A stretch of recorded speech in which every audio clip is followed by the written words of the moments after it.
Hello everybody, Lloyd in a Day here. Sorry for the setup. Every now and again I have to set up as soon as stream starts. Usually I'm okay, but not this time around. Anyway, we're returning back to Professor Layton the Diabolical Box. Where last left off, we explored Dropstone.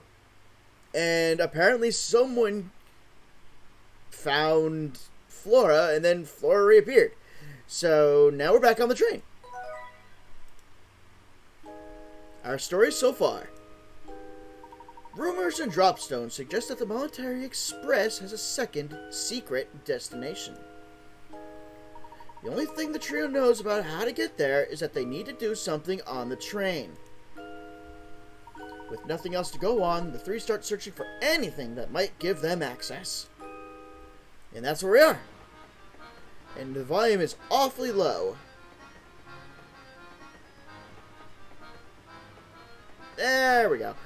Now, before we do anything, we actually have quite a bit of backload of puzzles. So we actually got to visit Granny Riddleton and get them all cleared up before we even make any more progress.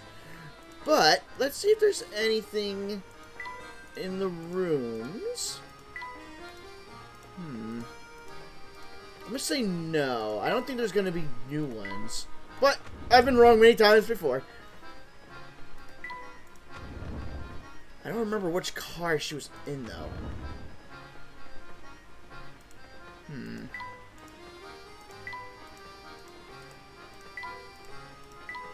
not getting anything, just dialogue.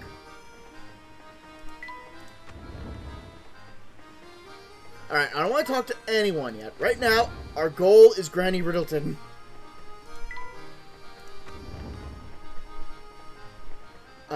Oh no, that's where the fancy lady was.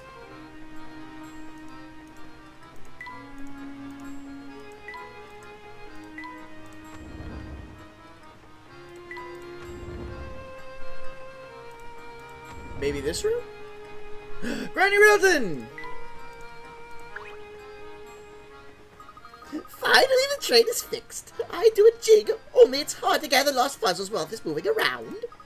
We won't come back this way again, so if you miss some puzzles in Dropstone, take a peek in here. Gladly, because there are quite a few pages. 3 pages to be exact. Luke's big dinner. Let's knock these out one by one, shall we? What do we got? Now, Luke, are you sure you can really eat all of that? You put in quite an order there. No sweat, Professor. I'll clean my plate and still have room for more. It's no wonder the professor is concerned, as Luke's order cost twice what the professor's did. Below, you can see all the items Luke and the professor ordered, as well as the price of each item. Touch the price for each of the items that are part of Luke's order. What did they order? Let's see. Sandwich, a salad, tea, a very fancy looking drink. I would say soda, but I've never seen a soda that had whipped cream on it that was not a root beer float. Stew? This, whatever it is expensive as hell.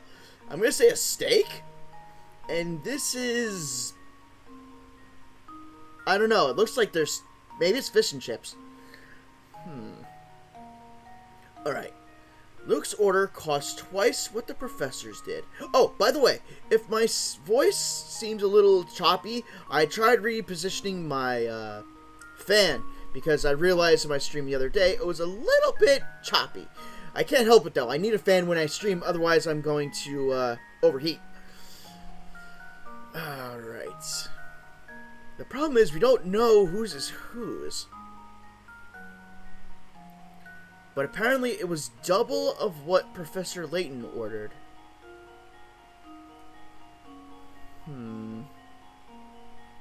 For some reason, my brain is telling me add 2 and figure out the others. Now, this is Layton we're talking about, so he probably had the tea. So, let's say he had the tea.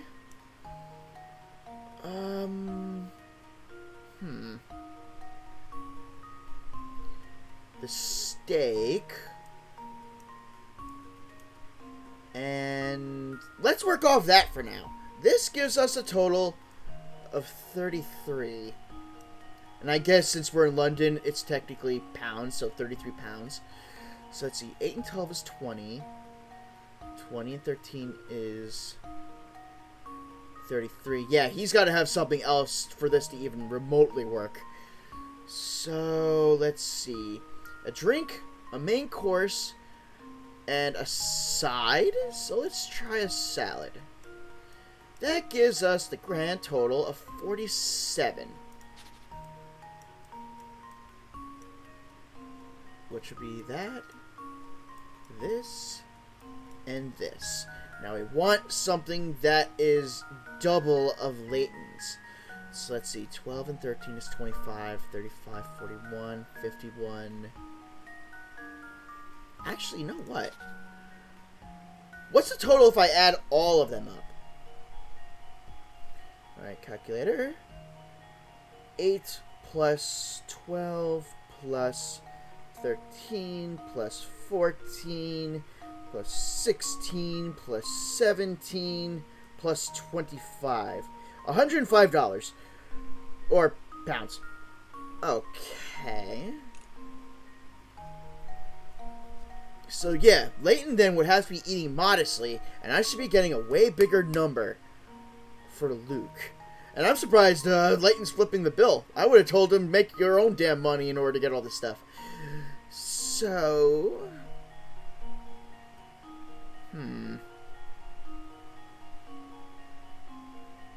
We had 33 when we just did the tea and the steak. That means we need something that would equal 66. So 12 and 13 is 25. This here 14 would be 39, 49, 50, 51, 52, 53, 54, 55, 65, 66, 67, 68, 69, 70, 71, 72. And that's a little bit too high.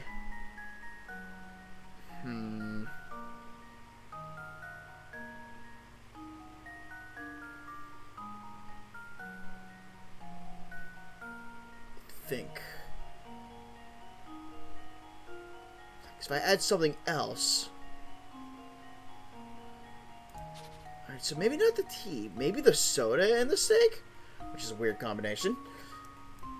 25 and 12 comes 37. So we'll mark off that and that. 8 and 13 is 21. 31, 35, 45, 51, 61, 68. And double 37 is 74. Shoot, so we're still off.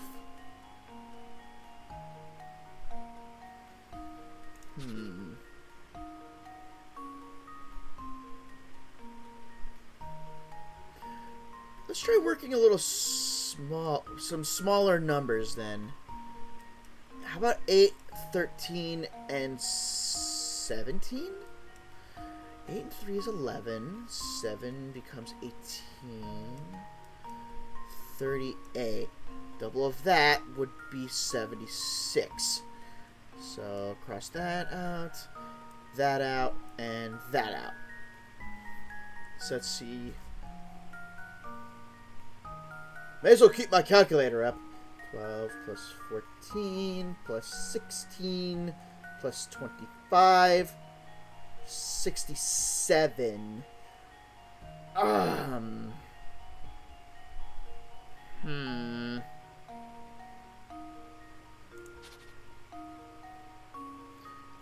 Maybe he didn't get a drink at all.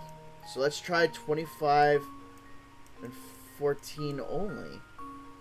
That becomes 39.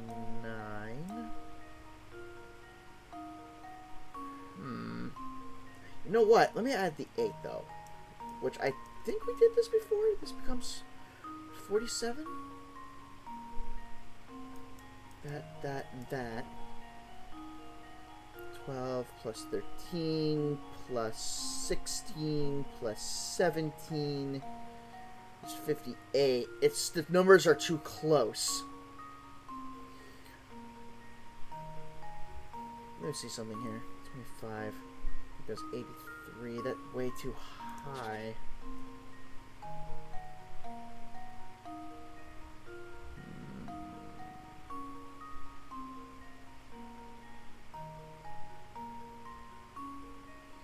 It sucks that this, for me, it's going to be a lot of trial and error.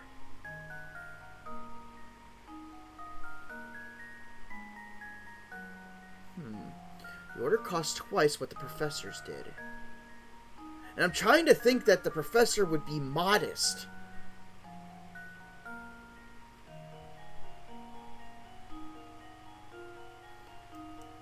$17 and 8 becomes 25.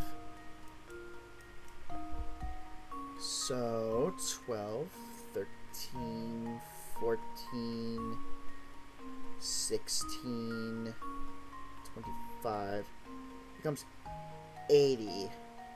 Alright, this seems like a better number to work with. Is there something I can get on his plate that can kind of equal this out?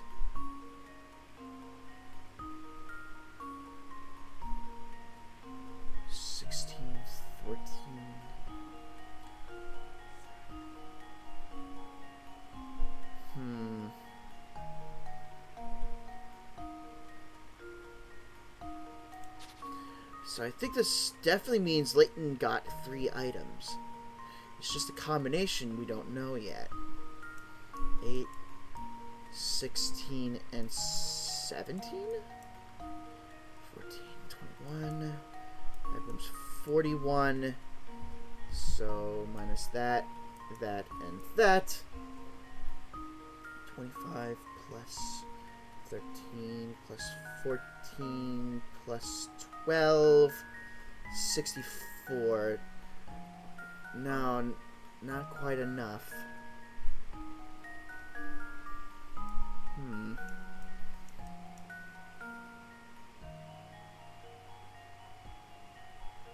I would need to minus something out from him to bring over to here. So, let me see something. 64 minus 41. 23, which is there's no 23 on here. Comes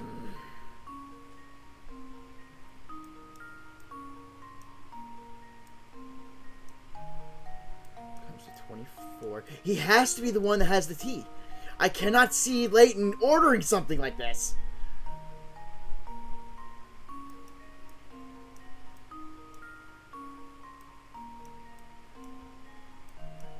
Alright, so 16, 13, and 8. So let's see, 12 plus 14 plus 17 plus 25. 68.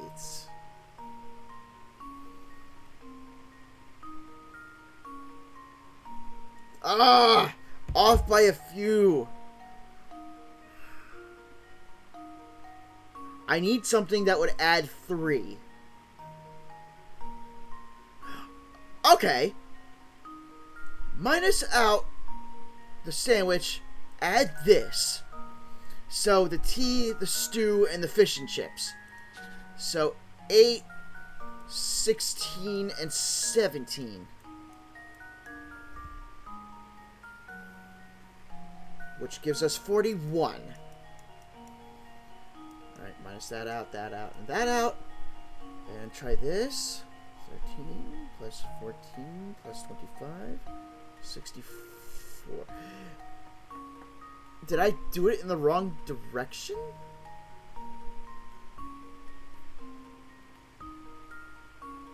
I thought I had it.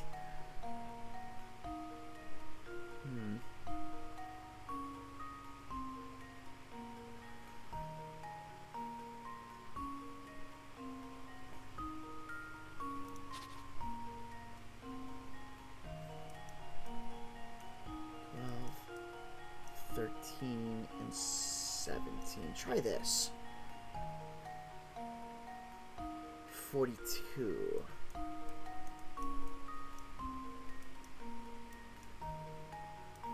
Alright, so 8 plus 14 plus 16 plus 25, 63.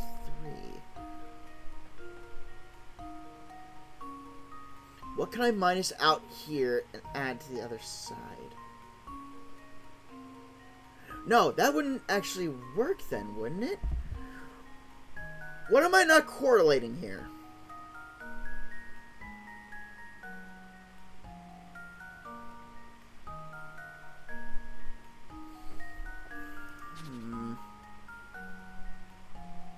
Also, it's that 25 that's just sticking its nose out, and I don't know how to deal with that one.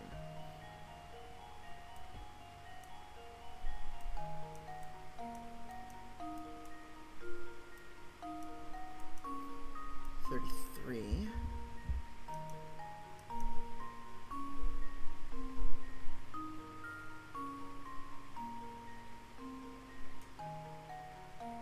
$72. Divide by 2 becomes 36. Urgh. I'm off.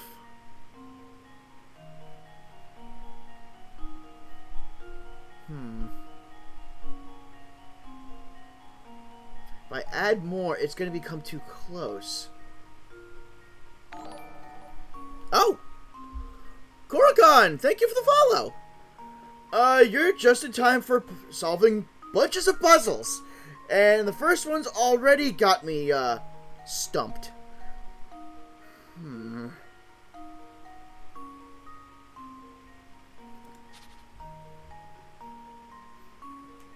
13 plus 14 plus 16 is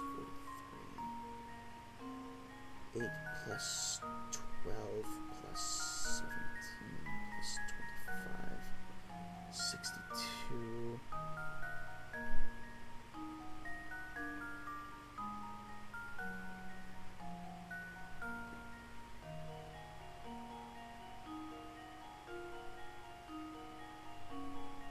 Alright, wait a minute. The total of this bill is 102. Layton probably got less, and Luke got double. So no matter what, the total should add up together as 102.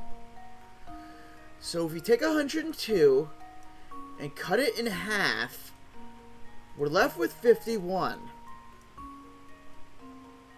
Like 51 for each. But we want Luke to have double that amount. So the 51 is going to need to be cut in half again. So I'd say, what? 26? 24?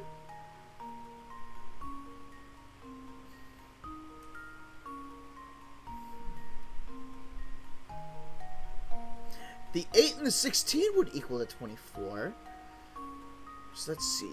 8 and 16 becomes 24. That would mean I'd have to do these 4 here. So let's see. By the way, Goro, I hope you're doing okay. 12 plus 13 plus 14 plus 17 plus 25 becomes 81. 16 is 24. We're over a little bit. Meaning I gotta work smaller.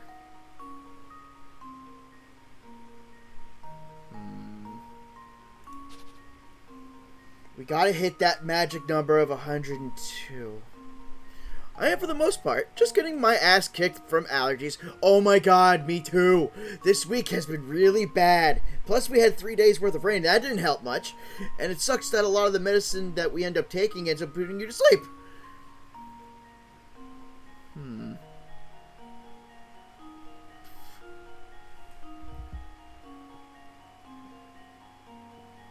8 plus 13 plus 14 is 35.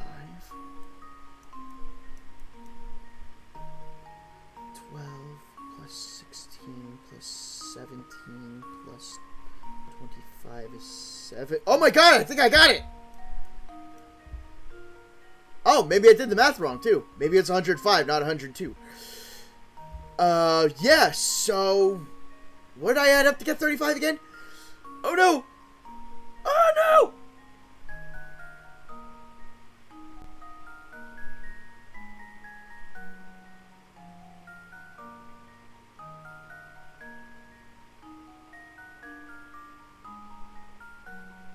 Crap, I gotta backtrack! It's 35 and 70, I just gotta remember the numbers. 14, 22. I think it was 8, 13, and 14. 27, yes. So that, and that was Leighton, which becomes 35. 12, 16, 17, and 25 is equal to 70. So if I do 8 plus 12 plus 13 plus 14 plus 16 plus 17 plus 25 is 105. I don't know why I got 102. All right. So that means Luke got the soda, the hot pot, the fish and chips, and the steak. So that one, that one, that one, and that one. Damn, this little kid can eat. Are you winning, Lloyd? Right now, yes. And now to test my theory. Yeah! And there we have Sometimes trial and error is the best way to go at this. Good work. If you calculate the total tab, you'll see that the meal costs 105 pounds. Oh, that's right, it was pounds. Knowing that total, Luke must have ordered 70 pounds worth of food, and the professor 35. Once you've got those numbers, the rest is easy. Are you sure you didn't order too much? Nope. This stew's great, and this steak's great too. Well then, eat up, I suppose. Man, I hope we don't have poop that bad. Alright, next is stacked glasses. By the way, Alchemist, hope you're doing well. Oh, and this is only 10. The owner of a 4-star restaurant assigns a young waiter the task of stacking glasses in a decorative way. Eager to please, the young waiter immediately draws 5 separate designs and shows them to the owner. The owner takes one glance at the designs and, with a look of irritation, turns to the boy and cries, "This design is preposterous! What were you thinking?" Which of the 5 designs is the owner talking about?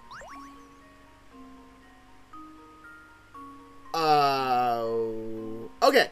B looks wrong. Like, as soon as it's gonna get, like, stacked here to here, it's just gonna fall down.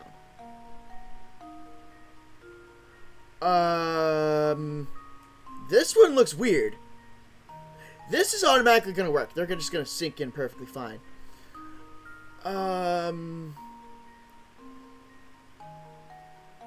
That's gonna sink in, but none of them will break. This will sink in. That will sink in. Oh! It's gotta be D!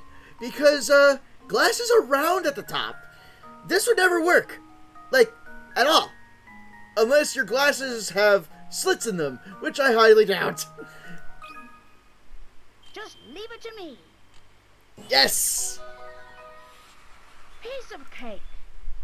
Exactly right. The restaurant owner was talking about sketch D. If you look closely, you can see that the first and second row of glasses couldn't possibly be arranged in the manner depicted.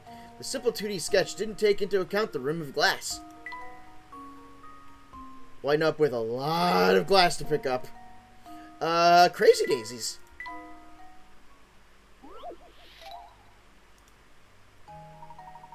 Aw, not this crap again. Alright, here we go. Now for something on the flowery side.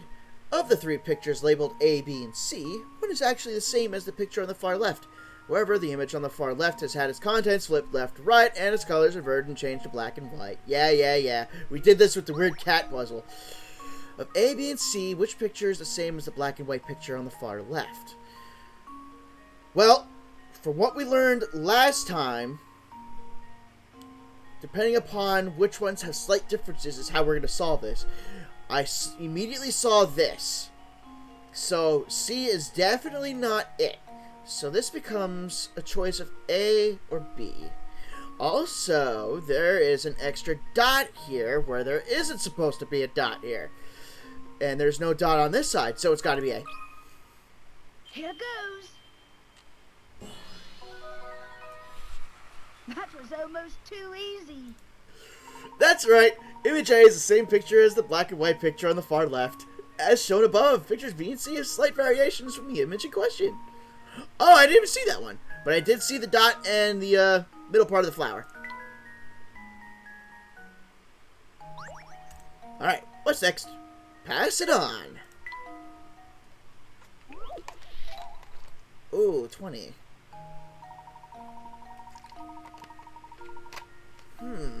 8 people are playing an unusual communication game.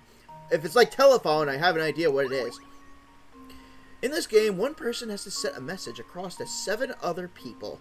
It takes 1 minute to pass along the message, and each time the message is spoken, it can only have one recipient.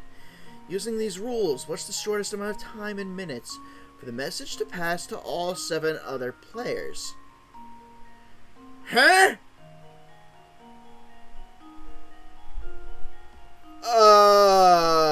Okay. It takes 1 minute to pass along the message, and each time the message is spoken, it can only have one recipient. And there's 8 people. So, 1, 2, 3, 4, 5, 6, 7 minutes. But obviously, that's going to be a trick answer. It can't be that simple. Not a Layton game.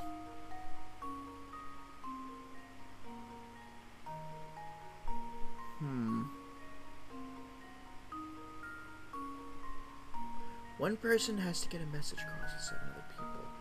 It takes 1 minute to pass along the message. And each time the message is spoken... Wait a minute! Each time the message is spoken, it can only have one recipient. Using these rules, what's the shortest amount of time in minutes for the message to pass to all 7 players? What if they can write it down?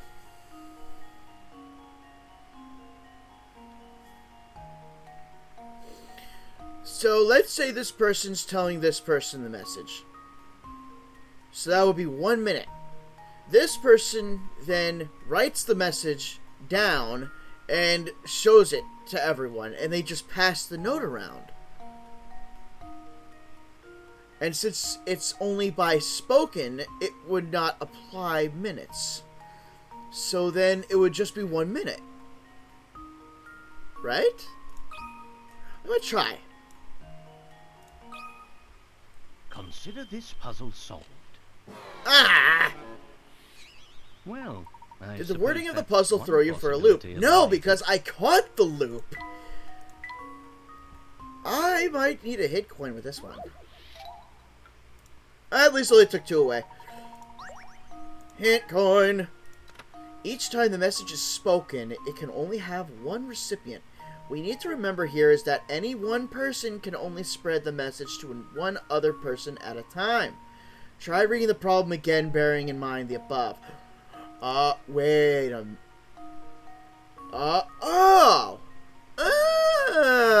Okay, sneaky. Maybe I dissected this the wrong way. One person passes the message on to another. That means 2 people know the message. Those 2 will now tell 2 other people, which will take only 1 minute. That means 4 people, and there's 4 people left. So, memo, 1 person tells to 1 person. That becomes 1 minute. These 2 tell these 2. That is another minute, since it doesn't have to be divided separately. So that's 2 minutes that have passed. And then these 4 tell these 4. Which means another minute passes. Which means it's a total of 3 minutes max. 3. Consider this puzzle solved. Yes! A true gentleman leaves no puzzle unsolved. Very nice! If the original messenger spreads the word as shown above, the game can be completed in 3 minutes. During that time, the original messenger can tell 3 people the message, and the people who hear the message within the first 2 minutes can go on to become messengers themselves. When an emergency arises, information networks structured in the above fashion can help get the word out fast. But you also end up having the risk of telephone, the game telephone, and that message could very easily be misconstrued into something else. Oh, we got a machine part. Nice. Alright, a strip of paper. Oh, it's only 10. After trying to fold a strip of paper in half, you notice that one side of the folded strip is 1 inch longer than the other.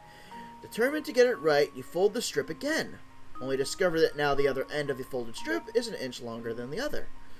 Now that you've made 2 folds along your strip, figure out what the distance between the 2 folds is when expressed in tenths of an inch. Oh, Vay, where are you?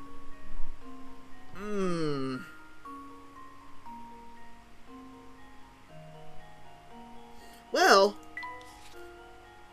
didn't we pretty much determine that this little square here is 1 inch?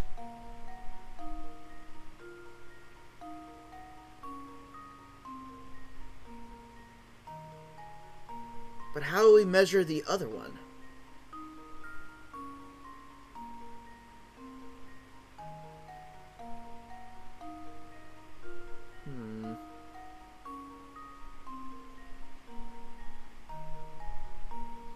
Not a fan of measuring puzzles. Discover that now the other end of the folded strip is 1 inch longer than the other.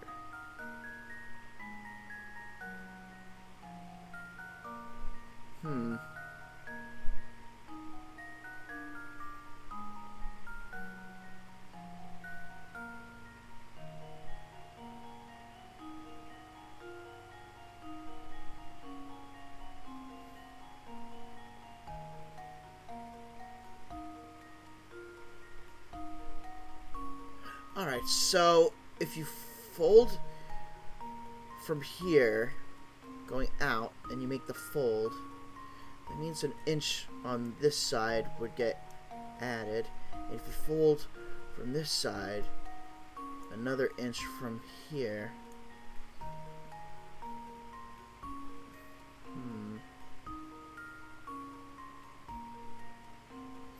And this here would technically be 1 inch.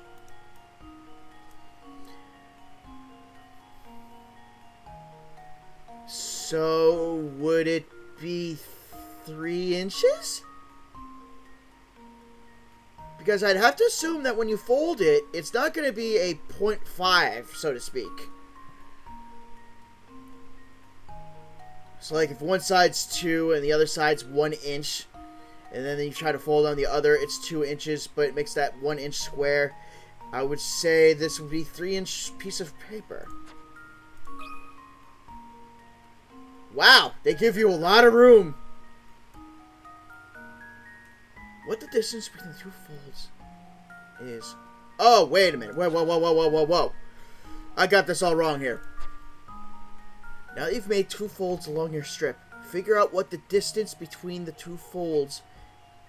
The heck was that? Huh, weird. Figure out what the distance between the 2 folds is when expressed in tenths of an inch.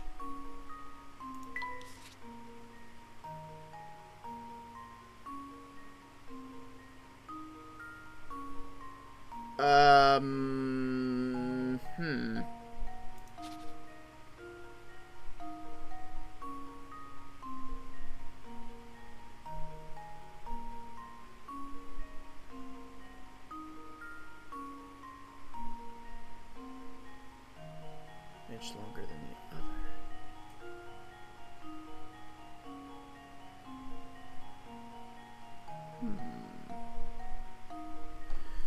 Wow, I may need to look this one up. I'm lost.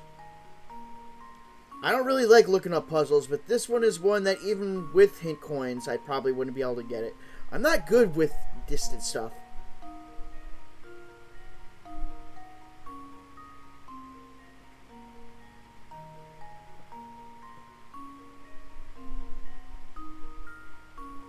Let's see. Hopefully you guys could figure it out. Oh.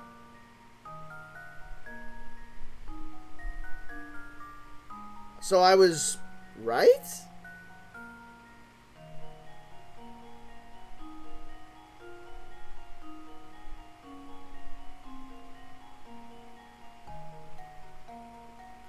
It is an inch, but the wording is weird. So it's 10/10 of an inch, which is an inch. Oh, This should do the trick. okay. That's some weird Huh. measurement. Wonderful. Because we go by 12 inches, 12 centimeters to make 1 inch, right? Oh no, I'm an idiot. I'm an idiot. I was thinking feet, not inches. Oh my god. The distance between the folds is 1 inch, or 10/10 of an inch. If you're having trouble visualizing this, picture that the matchbox shown above has a height of 1 inch. Imagine that the areas where one side of the box connects to the top and bottom are the folds in the strip. And you can see how the excess length of both folds can be represented by the other side. Whatever. Whatever. Whatever. It's solved. I could have just... Well, I would have gotten it wrong if I said 1. But, ugh. Don't like that question. The secret message. Maybe this one will be better.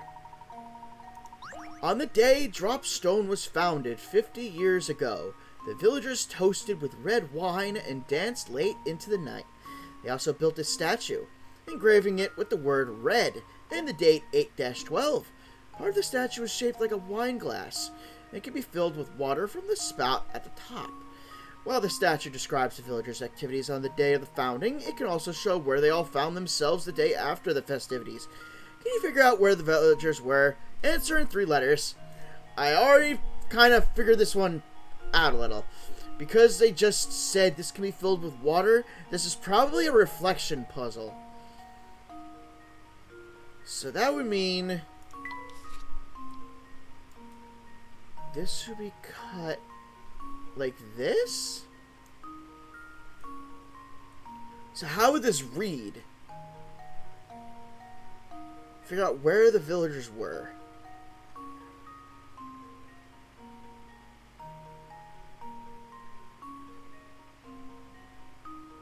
Wait, is it going to tell me to use numbers, or is it going to tell me to use letters?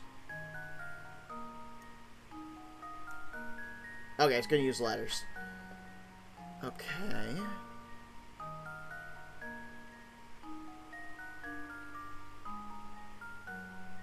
It's got to be a reflection in the water, but how?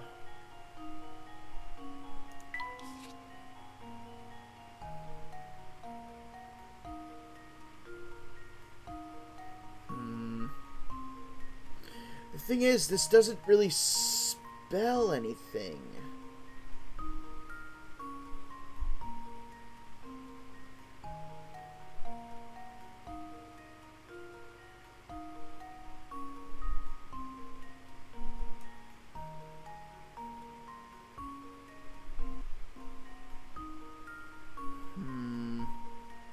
Unless I'm looking at this at the wrong part? So let's see. If the bottom reflects, this could be a Z. This would be a straight line. This would be a circle. O-L-Z...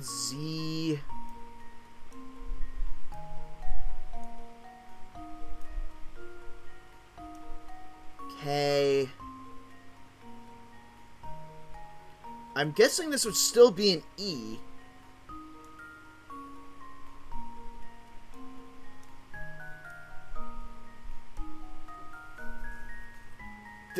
What the heck did I...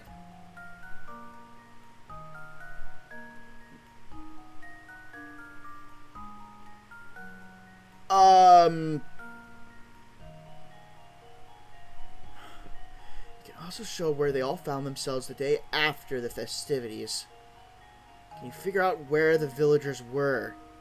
Answer in 3 letters. Does anything even remotely say where? This just said Olsked. Is that how the 2 would be reflected in the water?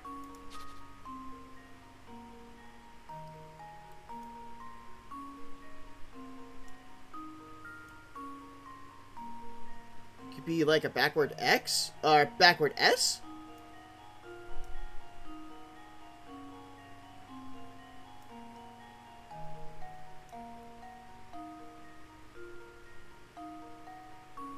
Yeah, because an S is like this. This makes a K. This is E. And that's D. No matter what, K-E-D is going to be the 3 here. It's the first 3 letters that are causing an issue. By the way, hello, Negative Ion. I hope you're doing good.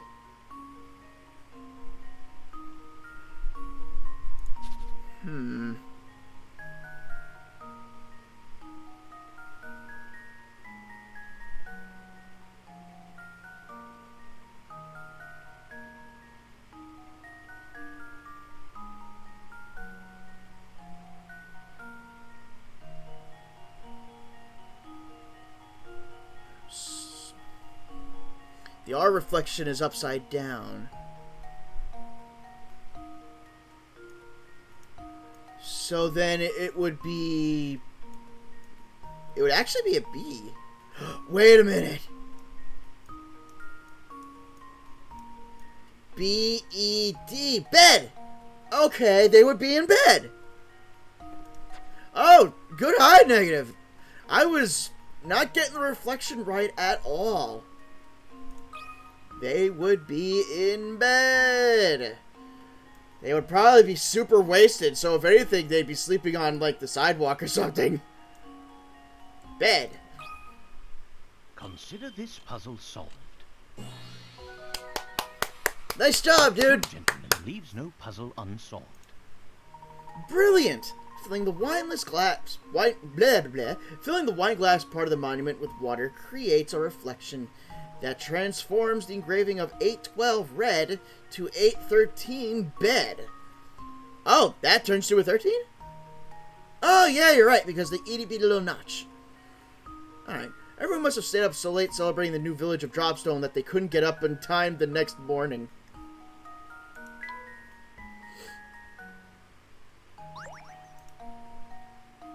Pass the apples. Oh, it reminds me of that kids game I used to play with my nephews called Apples to Apples. Johnny and Thomas are each carrying some apples. If Johnny gave Thomas 1 apple, the 2 men would each have the same number of apples. Conversely, if Thomas gave Johnny 2 apples, Johnny would have 3 times the number of apples that Thomas would have. So just how many apples is each of the men holding? Who cares? Just eat the damn apples or bake them or something. Make apple cider. I got some of that in the refrigerator. I want a glass of that maybe tomorrow. Alright. Usually with problems like these... Let me just read this again. Yeah, 3 times and 2 times. So usually it's like the 2 and 3 divisibles are best for this kind of problem. So let's say this is Johnny and this is Thomas.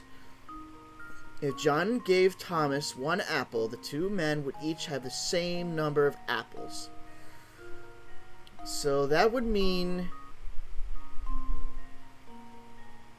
Let's say if it's 4 and 2, which would then become 3 and 3. But if Thomas gave Johnny 2 apples, would have 3 times the number.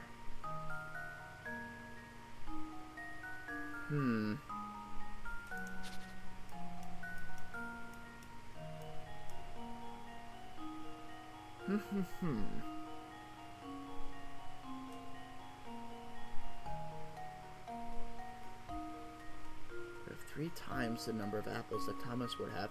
So Johnny has to have the bigger number here.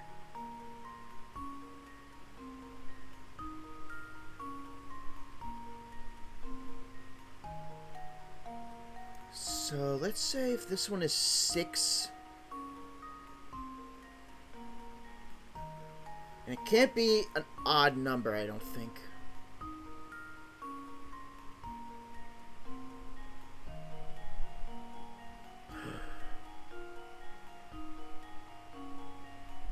So I was going to say 8, but if he gave 2, that would be 4. 4. No.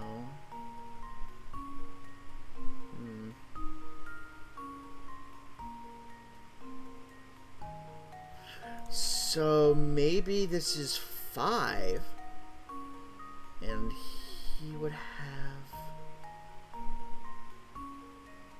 7. Yeah, because if Johnny gives Thomas 1 apple, they both would have the same amount, which would be 6. But if the reverse happens and he gives 2, that becomes 9 and 3, and Johnny would have 3 times more. So the answers are 7 and 5. Johnny had 7. Thomas... Oops, not that. Thomas had 5. And now to test my theory. Yeah! Did you figure it out before I put the answer in? Ha! Wonderful. Nice! Johnny has 7 apples and Thomas has 5. As you can tell, if Johnny gave Thomas 1 apple, both men would have 6 apples. Additionally, if Thomas decided to give Johnny 2 of his apples, Johnny would have 9 apples in total. 3 times as many as Thomas. And that's why I said the 2 and 3 divisibles kind of work out here. Alright. It's a wrap.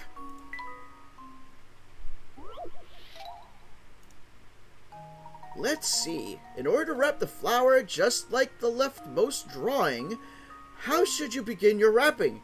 Tap A, B, C, or D to answer. Funny story. Never ask me to wrap. Ever. Ever. I get flack from my mother so much. I try so hard to do a decent amount of gift wrapping, but every single time she goes, no, it's not smooth over here. There's a bulge over here on the corner. I'm like, you know what? If you want to gift wrap, just gift wrap yourself. Just do it yourself. I'll gift wrap the way I want to gift wrap. Or if anything, I don't like doing it, but I'll get a gift bag and put some tissue paper in it and just say, here you go. Alright. I need to mentally take this apart.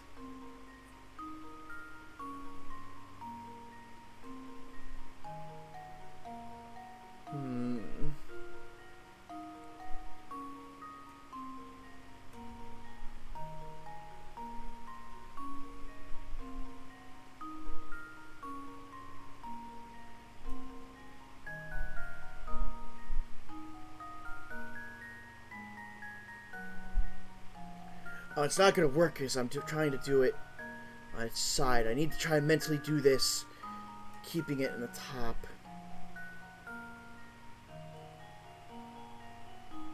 Urgh.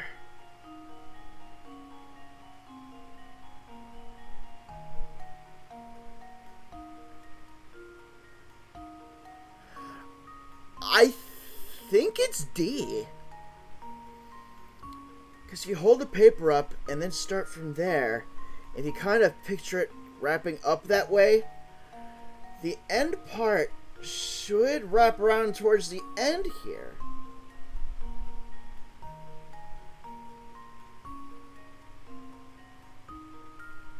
Right?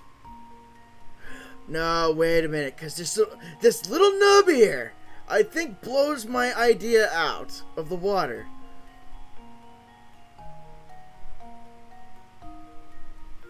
So that actually means you can actually take that paper out.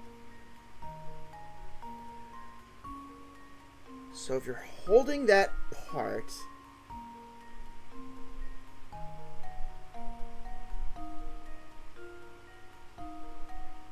it may actually be B.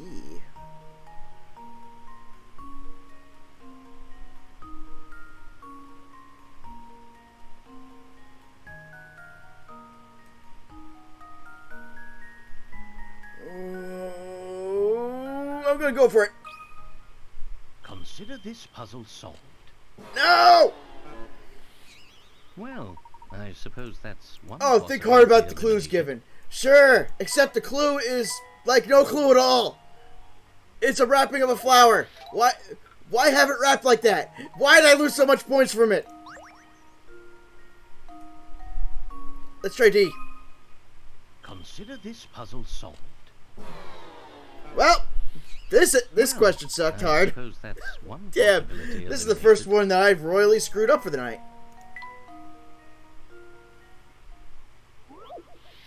Well, I can't lose any more picker hats. Eh? And now to test my theory. Well, at first you don't succeed. My, Succeed this at the one fourth is try. Formidable.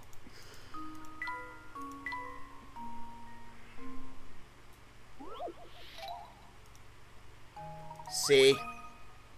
And now to test my theory. Yay. A true gentleman leaves no puzzle unsolved. Alright, why? Were you able to follow the paper's transition from a flat shape into a 3D one? Game? No, I could not. If you could see my face right now, no. Ugh. That's a nasty puzzle. Nasty, nasty puzzle. I got an hamster toy. We actually have to do a bunch of those little mini games. Let's see. Trees on an old road.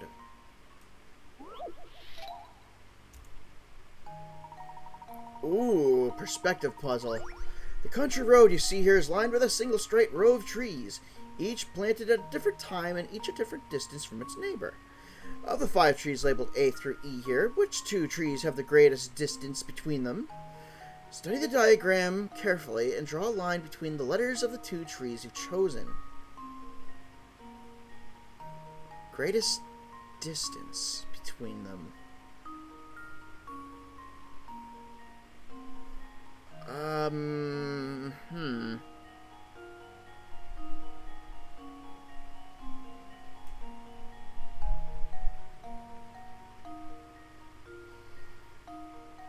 This is the shortest. But these 2 look... how can I do this?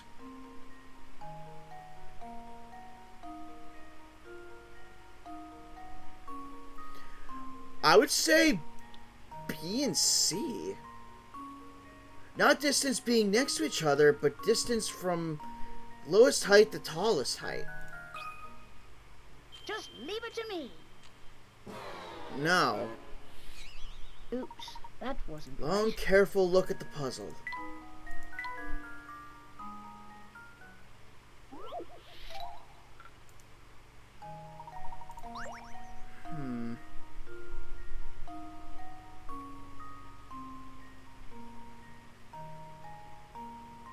I think I know what it is. Hey, be my guest. If you have the answer, feel free to put it in.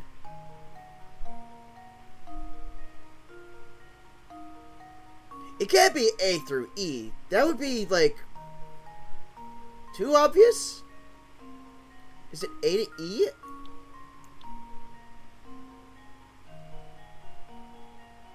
I don't know. Let's try it. Just leave it to me. Yes, it is. Alright, so it was a matter of Almost distance and too not height. easy. No matter how you look at it, trees A and E clearly have the greatest distance between them. But, I guess. You could... what? Alright. Yeah, I see it. That was kind of foolhardy of me to think... new hamster toy! Foolhardy of me to think that, height would have been better than actual length. Which house where? Ooh, this is 30. Below are houses A, B, C, and D, each of which is a different color. Decipher each house's color from the following clues. 1. The red house is closer to the pine tree than the blue house. 2. The yellow house is closer to the lake than the green house. 3. The green house is closer to the power lines than the blue house. 4. D is either yellow, blue, or green. Changing the color of your house by tapping on it with your stylus.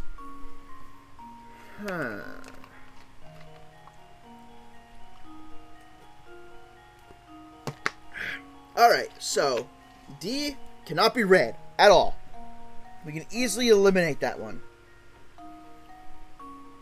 The red house is closer to the pine tree than the blue house. So let's say for shits and giggles, it's that one. The yellow house is closer to the lake than the greenhouse. So, this one? The green house is closer to the power lines than the blue house.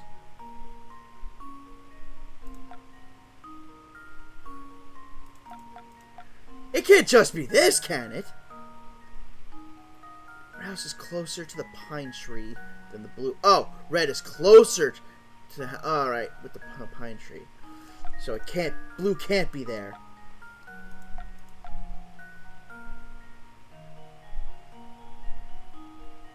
The blue house, because the blue house is over here. The yellow house is closer to the lake than the green house. I appear to be closer. This one has a little bit more distance. The green house is closer to the power lines than the blue house, which is right. And these either yellow, blue, or green. I think this is it. This should do the trick. Yes! Ha! Wonderful. That was kind of easy for a 30-point pick rat puzzle. This is one of those puzzles where you need to use the given conditions to deduce the answer. Yes. Thank you, game, for being obvious.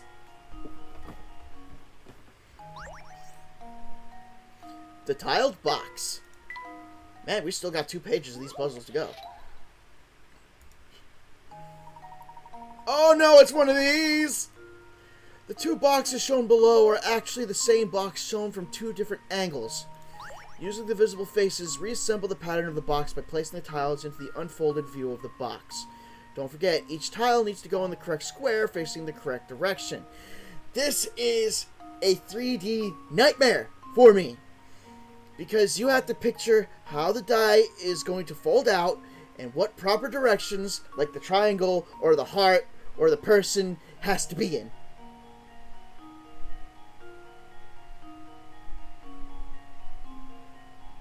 Ugh.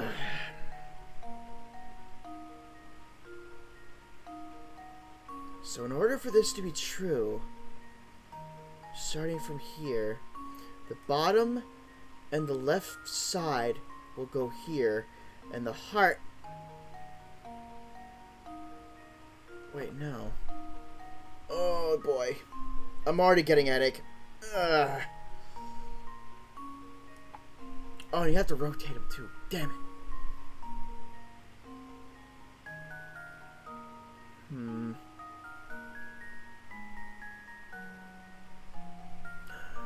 Alright, so if you were to fold it out like that, the triangle would wind up like that. But we don't know the side of this.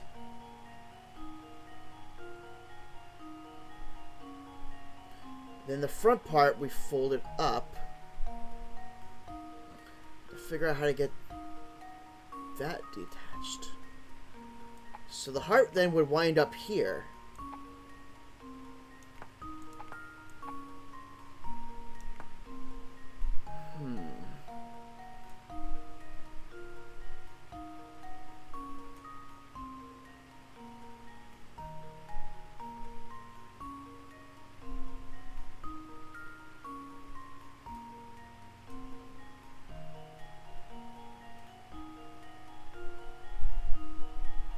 Yeah, I can't mentally do this one.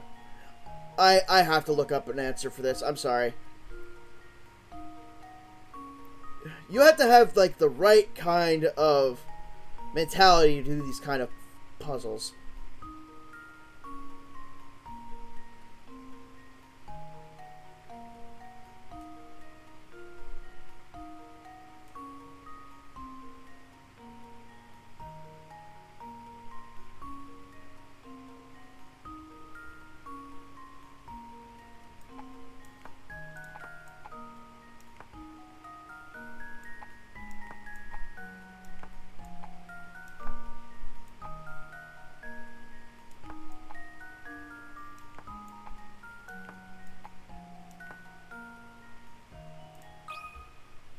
And now to test my theory. Ah, Wonderful. was it hard converting the 3D shape of the box into a flat 2D image in your head? Yes. Yes, it was.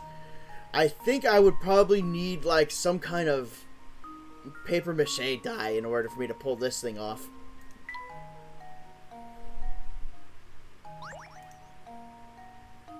Cube halves. Oh, great, more cubes. Why the cubes? Below are 4 halves of 4 separate cubes. Each of the halves is shaped so that when fitted with an identically shaped piece, these 2 halves form a whole cube. However, one piece below fails to meet those requirements and doesn't form a cube when joined with another identical piece. Okay, so pretty much its opposite synced in.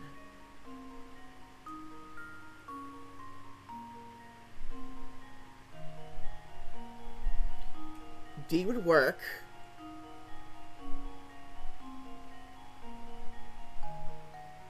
Oh, wait. Actually, no, not its opposite. Its duplicate. That way you could just turn it and just socket it in. So yeah, D would definitely work. Because all you would have to do is just rotate it and just pop it in. B is the same because you just rotate it and just pop it in. And I believe A would work. Let me think.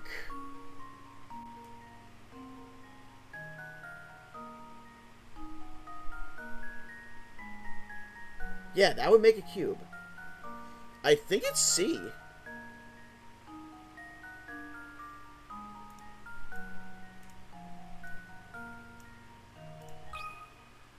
And now to test my theory. Yep. And there we have it. That's right. C will not form a cube when joined with another identical piece. Some areas of the shape are just a little too complex to fit together. Still, with only a few alterations, you could probably change that shape into something that works, don't you think? I'm not even going to attempt that. Board Splitter 2! This is the one that Jet got that was, I couldn't get. Ooh. Well, here we have yet another inconveniently shaped board. This one's even more unwieldy than the last. So you need to cut it into 2 pieces that you can resemble to form a rectangle. Not a square this time, a rectangle. Assuming you aren't allowed to flip either of the pieces over once the board is cut, where should you cut it in order to achieve the above?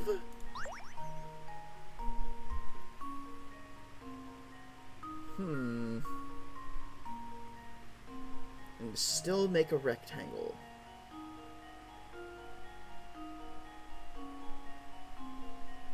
So it'd literally have to socket perfect.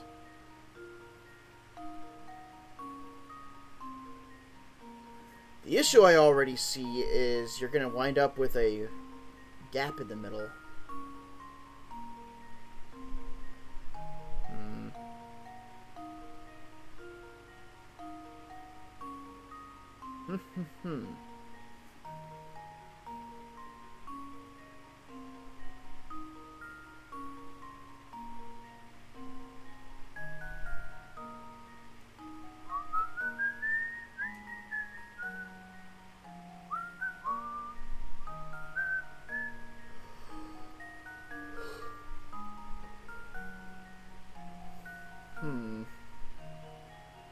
Oh, wait a minute.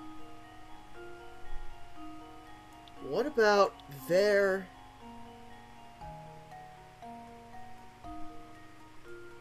And I think here?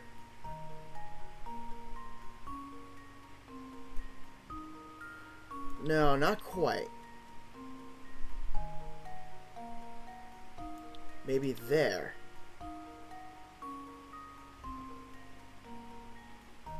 Try to overlap it. No. Because the length wouldn't be the same, but we're trying to do this.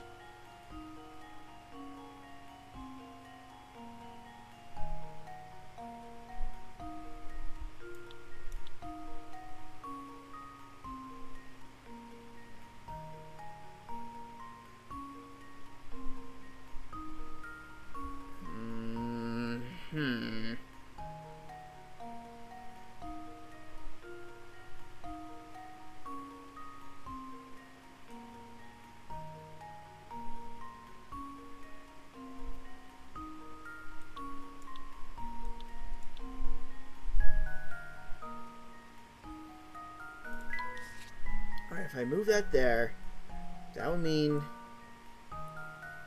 these three would go here, which makes 1, 2, 3, 4.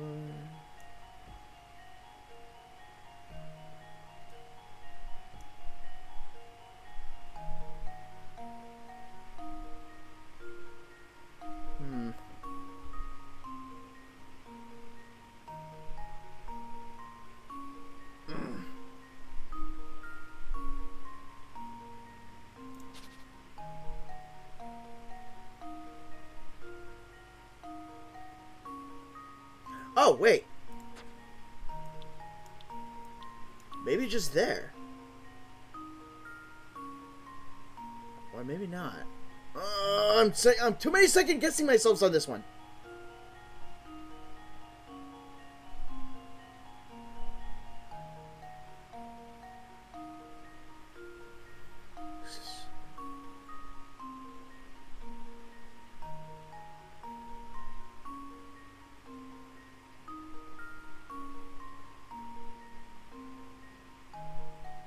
Let's wind up in the...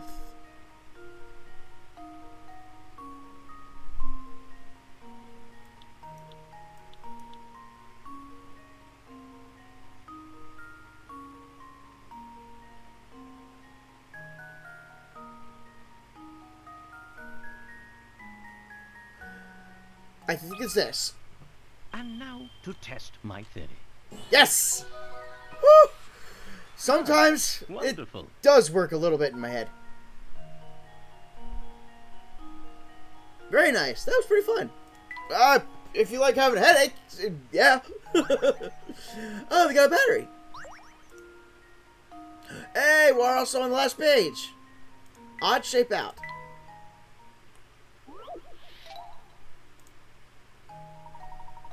Ew. They seem to like the whole 3D, 2D aspect of this, don't they? You have a box as shown below. Using the white cubes as standard units, the box is 2 cubes wide by 3 cubes long by 2 cubes tall. 2 white cubes are permanently attached to the floor of the box. Now, of the 4 shapes, A through D, shown below, 3 of them can be placed together in the box to fill it to the top with no gaps. Find the shape that doesn't fit into the box using the conditions described above and circle the corresponding letter. I already feel it's not going to be D. I don't think there's going to be any feasible way it can fit. Because obviously this one's going to fit perfect down here, and these two are going to interlock to fit the other top. So it's got to be D. This should do the trick. Gotta love when you got Tetris on the brain. There we have it. Sharp thinking. D is the only shape of the 4 that doesn't fit.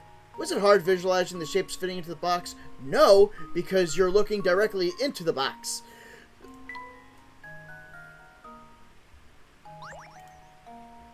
The mayoral election.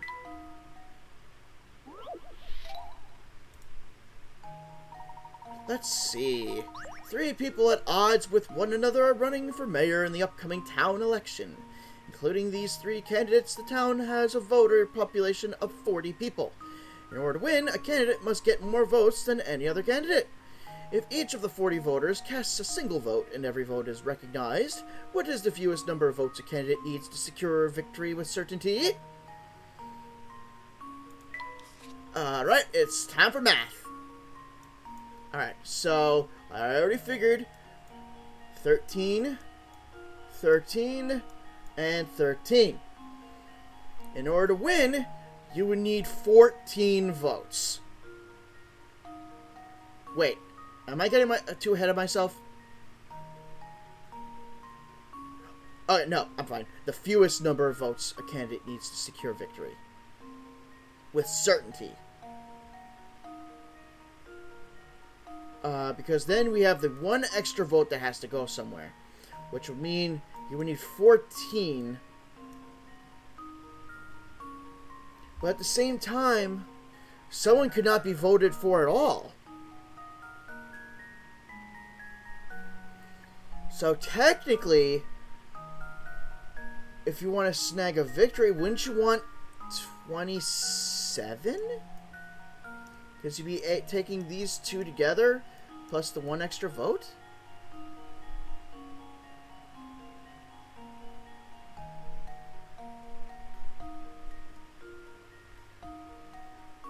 Because that's victory with certainty. When you have 13, you're not certain.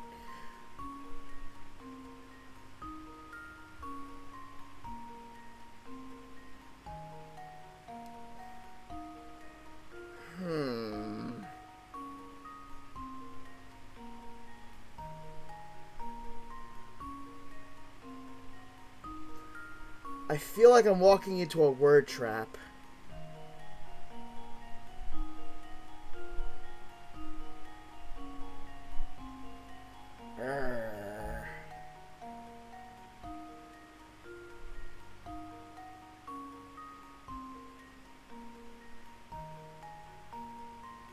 Yeah, because someone could just say, hey, I got the 14 if people were voting evenly. And if someone wasn't being voted for at all, that would mean the other 26 would go to someone else and they would actually be the winner. So having 14 votes is not a certain victory.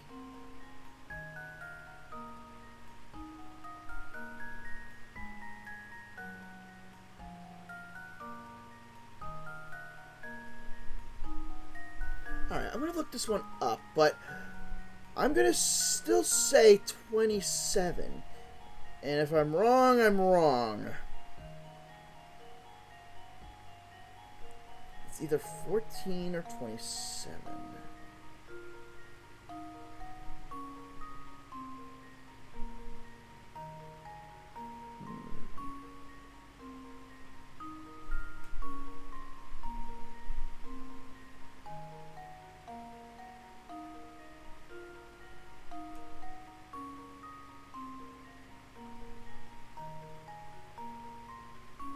Oh, I was way wrong. Okay. Glad I looked it up. They need a total of 20.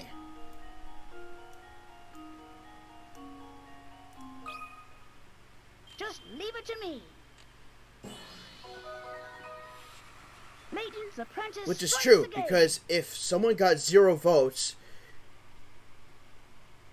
No, because... Hold on, let's read this. That's right, the winner has to have at least 20 votes for a certain victory. Since each of the candidates dislikes the other 2, each will likely vote for themselves. 40 votes minus those 3 votes leaves 37. The winner will need over half the votes, in this case a minimum of 19 additional votes. Add the winning candidate's personal vote to that and you get 20.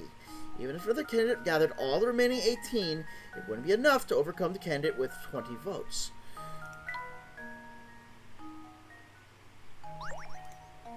Okay. That's, another oh my god, just chalked it up to another puzzle I don't like. In a far-off country, there's a king whose favorite pastime is showing off the latest possessions he's collected. He likes showing off his refrigerator? And his phone? And his cactus? I mean, the other things you can kind of show off because they look interesting, but why a refrigerator? What are you, the king of town? The subjects of this kingdom are forbidden to purchase items the king has acquired for a month or so. Only once he's tired of his new purchase can the common folk finally buy that item for themselves. However, the other day, the king bought a new item that had him all but commanding his subjects to buy one of the same item as soon as possible. Circle that item. Well, a phone you need 2 to work. That way you can talk to someone. Everything else you can just do yourself. Yeah. It's gotta be the phone. And now to test my theory. Yes! Ha! Wonderful. That's correct. The telephone is the answer. After all, a phone isn't much fun if there's no one on the other end. Oh ho ho, game, you don't know about telemarketing, don't you? You don't care about someone being on the other end. You just have to keep spamming that phone call. Hat weather. Ooh, it's 30.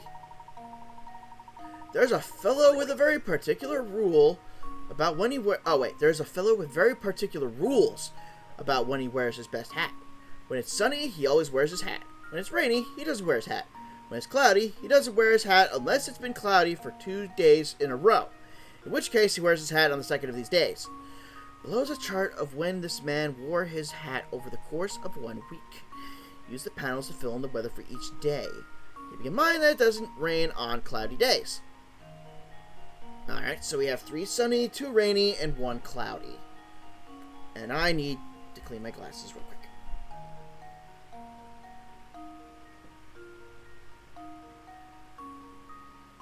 Alright, so working from here, it says he would wear his hat on a cloudy day if it was like the second one in a row. It's not, because he exited out, meaning no hat. This means it must have rained that day, which then means this is probably sunny. And then that,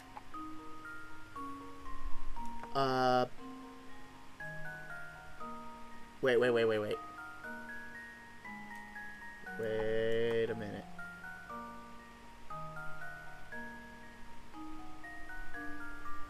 Ooh, this other cloud is actually throwing me off a little bit.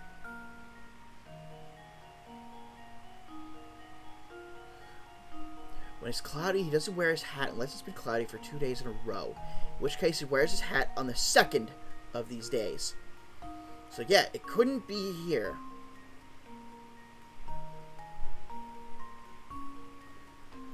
Where the hell does a cloudy day go?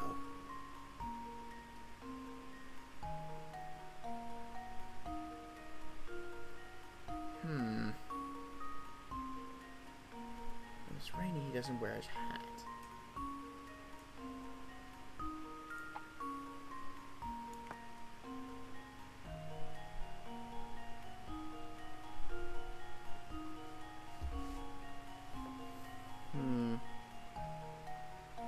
If I work backwards, like here,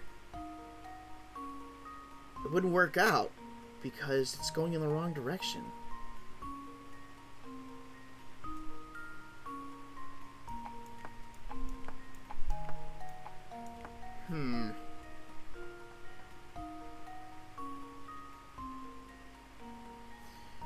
Cloud definitely cannot go here because he would have worn his hat on the second day.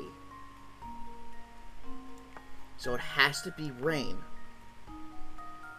This one has to be sunny because if it was raining again, he wouldn't wear it. If it was cloudy, he wouldn't wear it.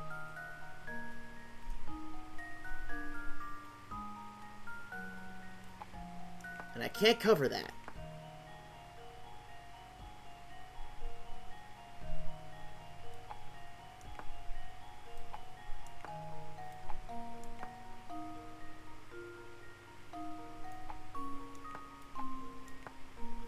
Am I reading the cloudy one wrong? When it's cloudy, he doesn't wear his hat unless it's been cloudy for 2 days in a row, in which case he wears his hat on the second of these days.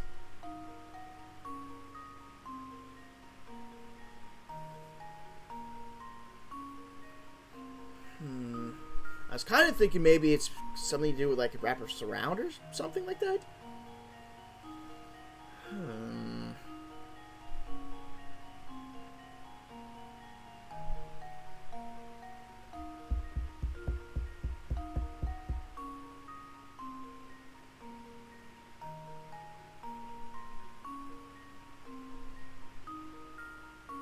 Wears hat over the course of 1 week. Here's the panel.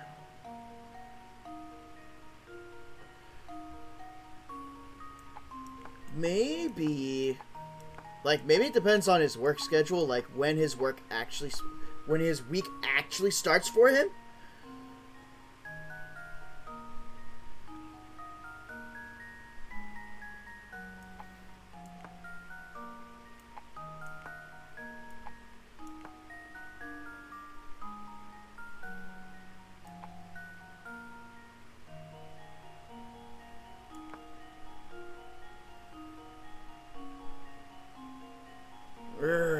Leaves me shy.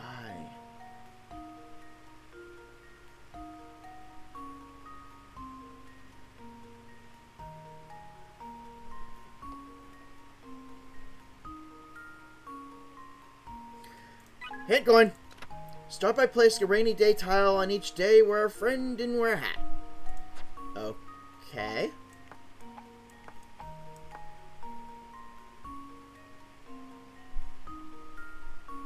Now what? I don't want to use any more hint coins. One is enough. You only get so many in this game.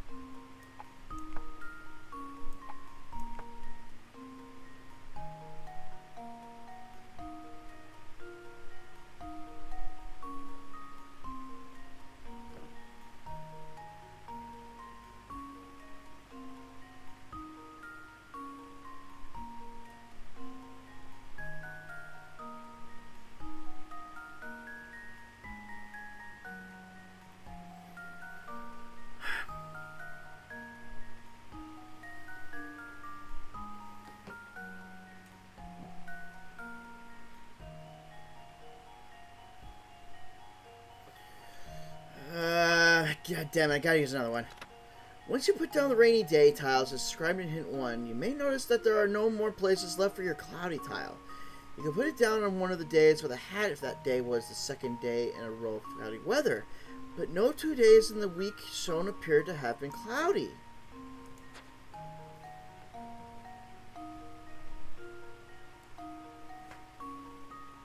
Which is the main problem here. And I can't click on anything else.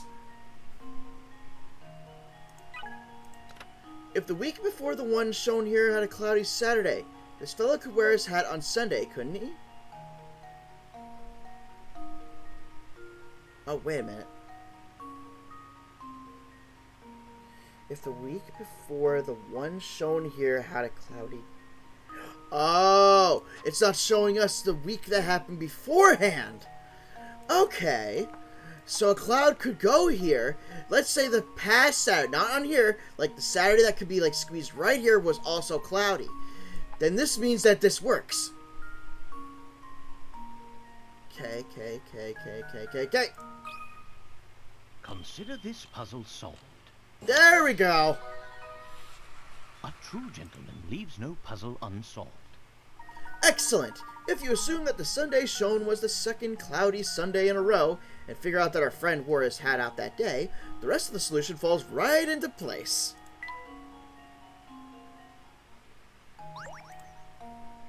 And last one for Granny Riddleton, painting the flag.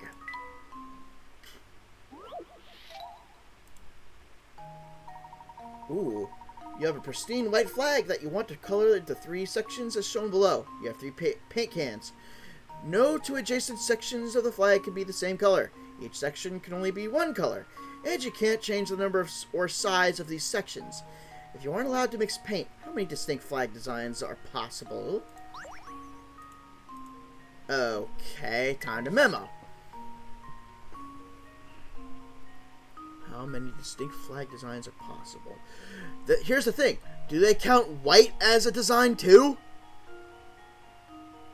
Alright, so A, B, C, B, A, C.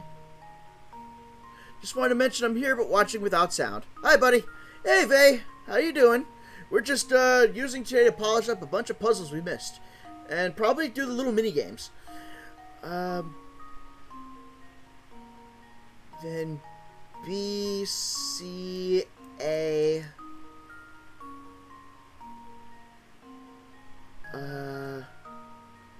A, C, B,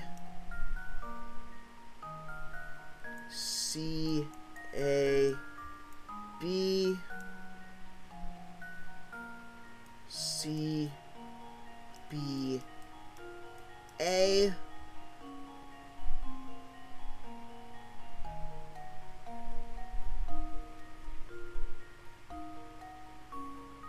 No 2 adjacent sections of the flag can be the same color. Each section can be only 1 color. can't change the number or size of these sections.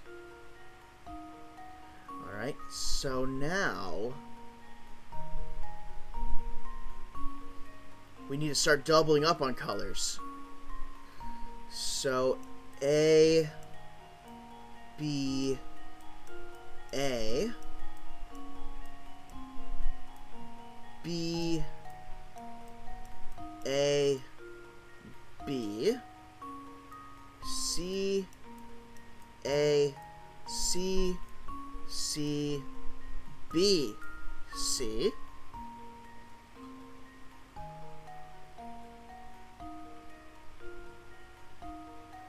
A, C, A, B, C, B,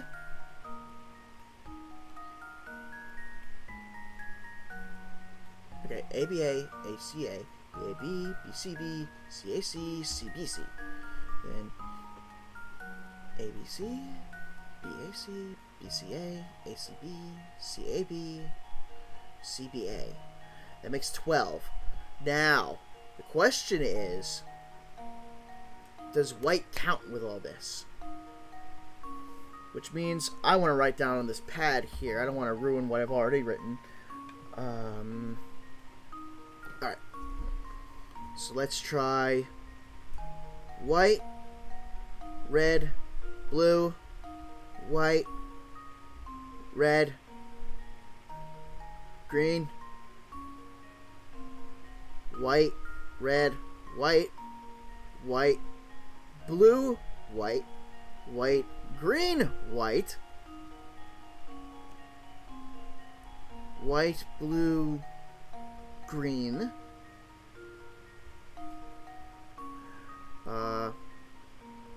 A, white, A, white, B, A, white, C, B, white, A, B, white, B, B, white, C, and C, white, A, C, white, B, C, white, C. White, red, blue, white, red, green, white, red, white, white, blue, white,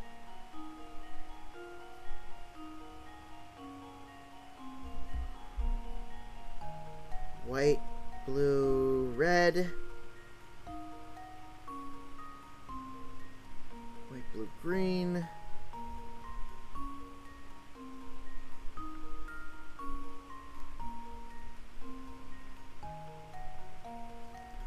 white, green, red, white, green, blue. 1, 2, 3, 4, 5, 6, 7, 8, 9, 10, 11, 12, 13, 14, 15, 16, 17, 18. 30. It sounds like a reasonable number. Just gonna overlook my work here.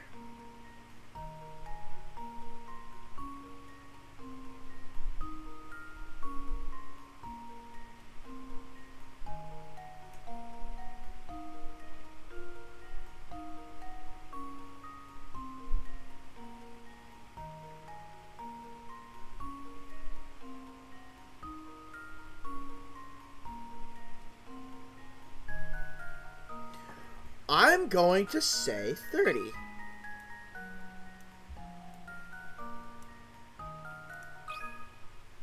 Here goes.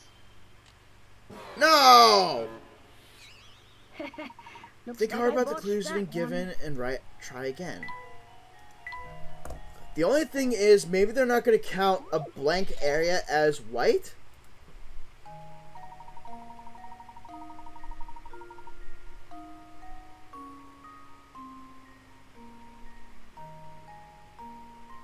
If that's the case, then no wonder I got it wrong.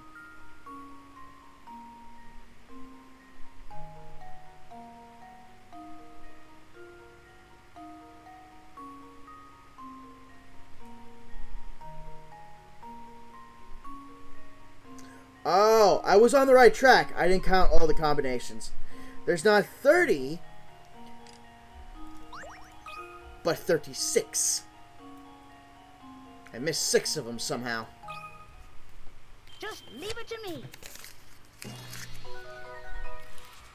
That was almost too easy. Oh! Ah, sharp thinking. Once you incorporate the white color of the unpainted flag into your designs, you actually have 4 colors you can work with. If you assign a color to the left third of the flag and list all designs possible, you get a total of 9 variations. Yes, which is what I had in my note over here. Multiply this number by 4, which represents the number of colors at your disposal, to get the answer 36. Oh! There's a much easier way to do it than listing all the freaking combinations.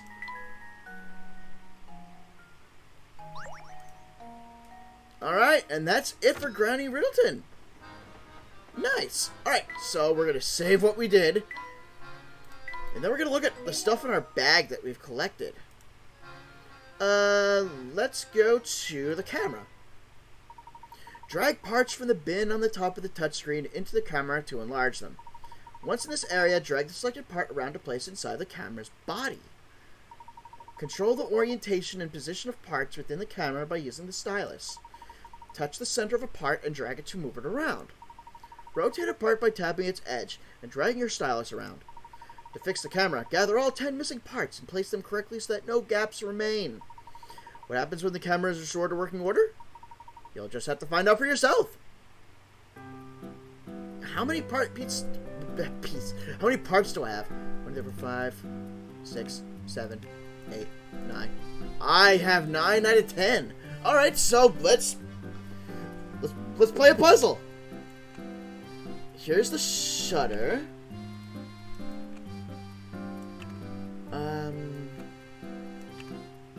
Oh, the little indentations will help. Okay. I believe that's the flash.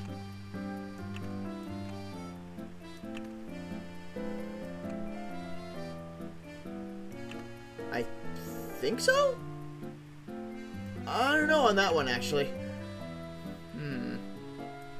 I wonder if these actually are the parts of inside a camera and what they look like.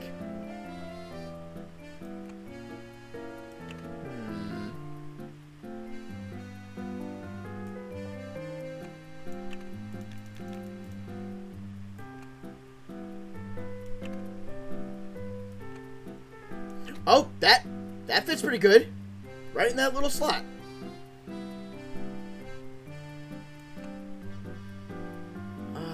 Let's see.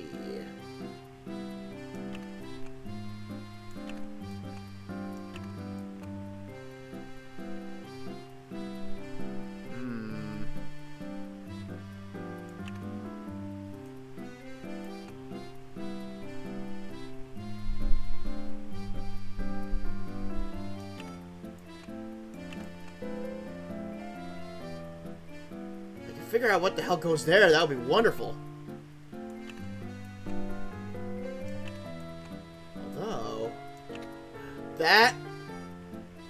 Does that work? I mean, there's the glass part that's supposed to be in that rectangle.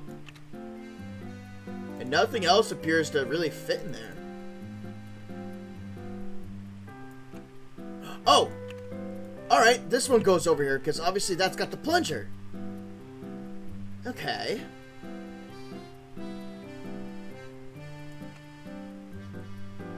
So now... Does this go... No, I'm gonna move it. Nope, too long.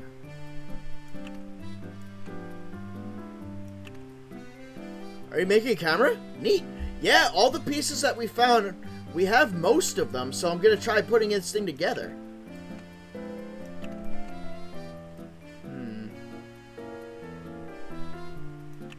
That fits pretty good.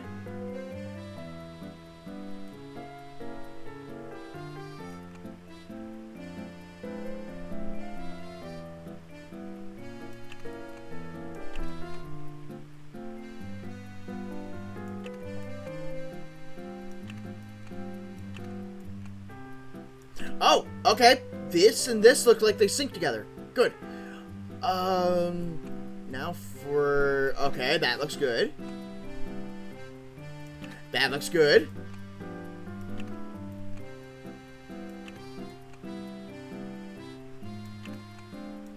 We just gotta find the last piece now.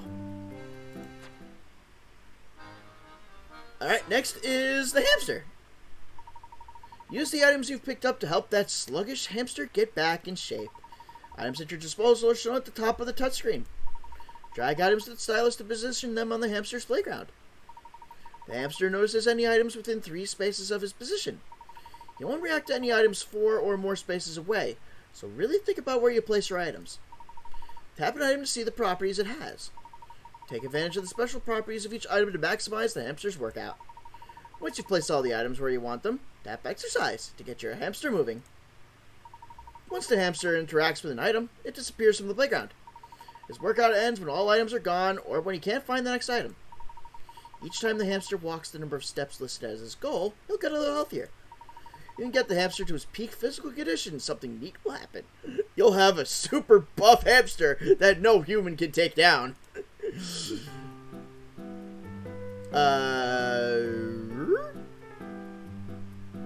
Place items down the grid in a way that makes the hamster walk as far as possible.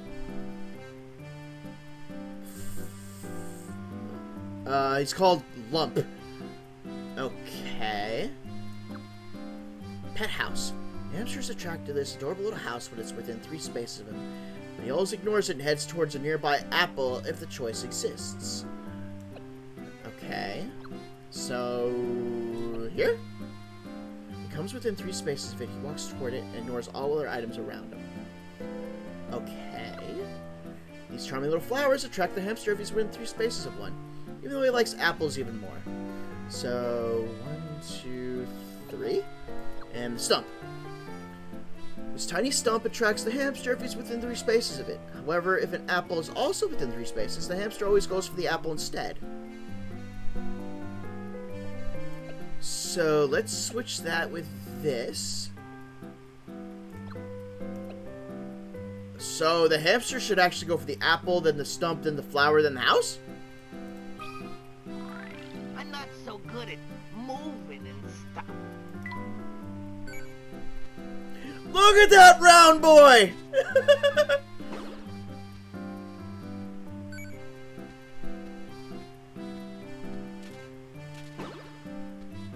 Oh, I just noticed there's a goal. So this is going to be too many steps.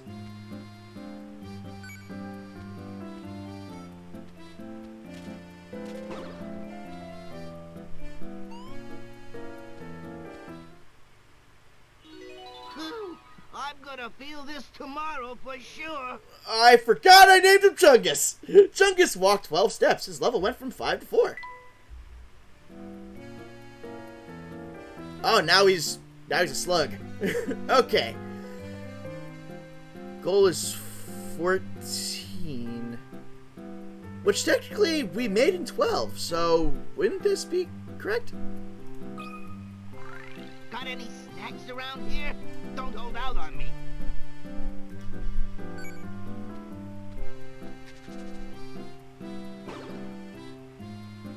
Oh, I'm not gonna have enough.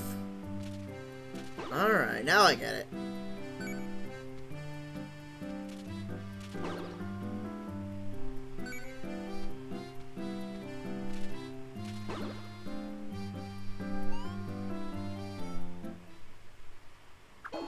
Chungus walked 12 steps, wasn't able to reach his goal. So it's not trying to get exact, I need to get over the goal number. Alright, now I get it. Which also means I need toys. I need more toys. And next is the tea set. Combine the ingredients you've gathered to make a variety of delectable teas. Tea ingredients currently in your possession can be found in the box shown on the touchscreen. Tap on an ingredient to learn its name and the properties it can give. When you're ready to make tea, tap the ingredients you want to use and drag them into the teapot. You'll need to place 3 ingredients in the teapot before you can start brewing your tea. I also see there's a very, very wrong image here. You need an infuser for this kind of teapot. Otherwise, you're drinking plants. Like straight plants. I have an infuser pot in my pantry, and I really need to start using it more. What you do is you put the herbs inside the little infuser metal part, then pour the hot water in, and that's how you brew the tea. You don't just straight put into there. Keep in mind that you can use more than one of the same herb in your concoctions. Once you've put your third ingredient in the teapot, the lid next to it will start to wiggle. Place the lid on top of the teapot to start brewing your tea. If your creation turns out tasty, the recipe for it will be added to your list of teas. You can check your list of recipes at any time by tapping the tea set icon. While viewing your list of teas, tap a teacup to see that tea's name and characteristics. Once you find a tea you like, tap Serve to give Luke and Layton a taste of what you've made. There are 12 recipes in all. Discover them all to unlock a neat bonus! Alright, so let's try Oasis Leaf, and Oasis Leaf. Tea is brewing. And we made crap tea. We put in lots of the same ingredient, but all it made was a boring one-note tea. The real beauty of tea is the way different flavors come together. Try using a variety of ingredients. Hey! Don't tell me how I can and can't make tea! Let's try this. We only have so many ingredients anyway. Nah. This tea smells a bit funny. Are you sure we can drink this, Professor? Why not take a sip and find out yourself? I think I'll pass. Where'd I go wrong? I'm sure I brewed something good too. And no, I'm not giving him the voices for this because this is just a little bitty game. So let's try that and 2 of these.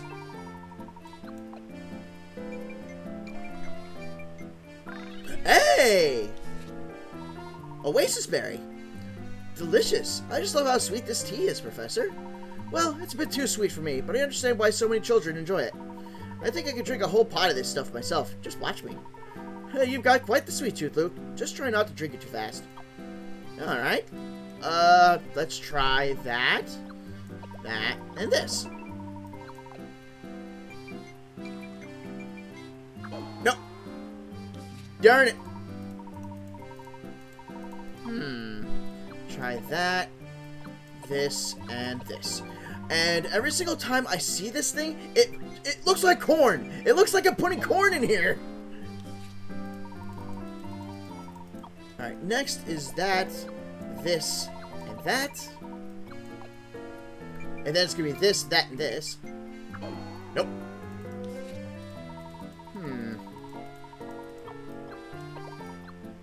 And then we gotta try and blending each one together and see what we get. Man, I am not going to be a good person to serve tea to anybody. I will probably poison them.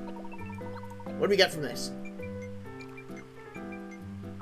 Hey, we made a tea. Bell Classic. Oh, it's a little sour and a little sweet. Yum. I certainly have to tip my hat to this tea's drinkability. I imagine it would be delicious cold as well. Yep, it's nice and light. I bet just about anyone would be happy to have a cup. Yes, I myself am partial to its lovely fruity aftertaste. Fruity aftertaste is good, but sometimes you can get, like, overpowering. Alright, and we are officially caught up. So now we can focus on the story. So now we gotta talk to the train's crew people. Finally, it's time to get down to business. It's been forever since I got to do some real work. What do you mean? Didn't you just finish repairing the train? Sorta, but before I can kick back, I gotta do... Oops. I mean, nothing. Things are all good. Ah, so you aren't revealing anything, are you? Maybe the waiter... Oh, you were in here before. Good day, sir. My name's Conrad. I'm a student from the village of Dropstone. I'm headed to Luxembourg, so for a while at least, it seems we'll be traveling together. Say, have you heard about that long tunnel on the way to Luxembourg? When the train passes through it, every light on board goes dark. Stranger still, once the train nears the tunnel, all access to the deluxe car is cut off. Just imagine the kind of monkey business some passengers get up to under cover of dark. Something very strange must be going on if they're cutting off all access to the deluxe suites. Of course, it all makes perfect sense. Why didn't I see it before? Luke, I think I figured things out. Quick, you two, to the deluxe suites. Right behind you. The Professor, Luke, and Flora decide to visit the deluxe car.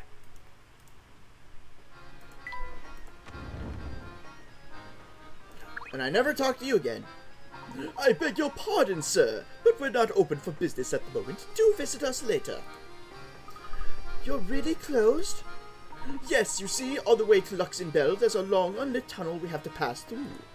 While in tunnel, none of the scenic views of our restaurant affords patrons will be visible.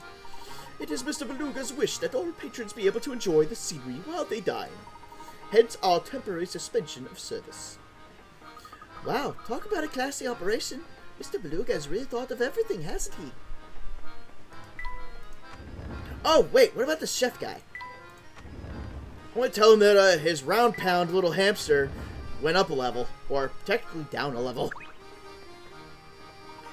How's my little guy doing? I don't remember your voice. I knew it'd be tough without him around, but I didn't realize how lonely I'd get. Is he happy? Don't you worry, he's doing great. He'll be fit as a fiddle before you know it. That's real good to hear. Don't let me down now, okay? I'm actually about to close up the kitchen and take a break until we get to Luxembourg.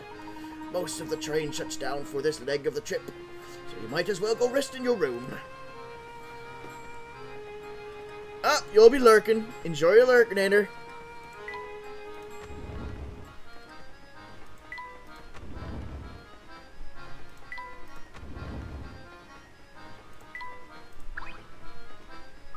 Here we are at the deluxe car. Something's written on that sign on the door. Actually, it appears to be a puzzle of some sort.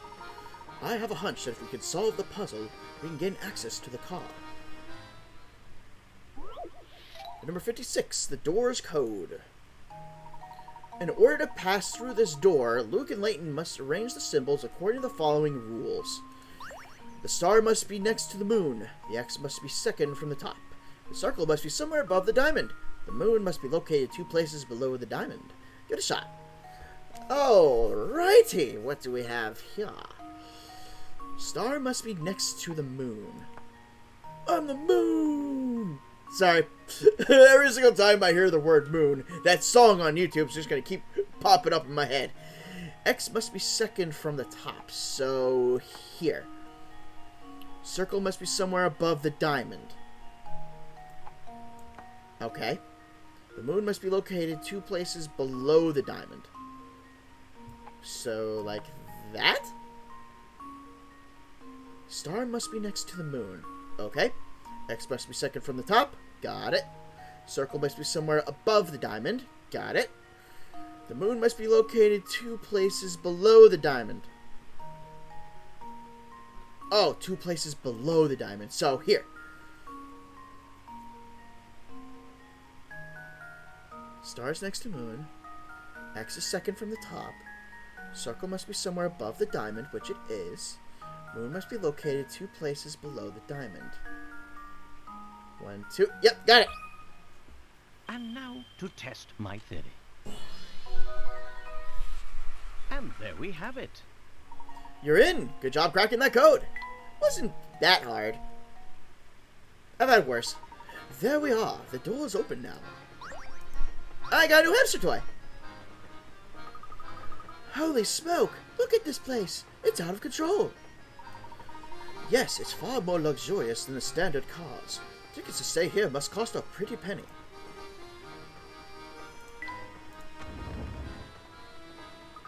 Oh, Professor, this room is just breathtaking.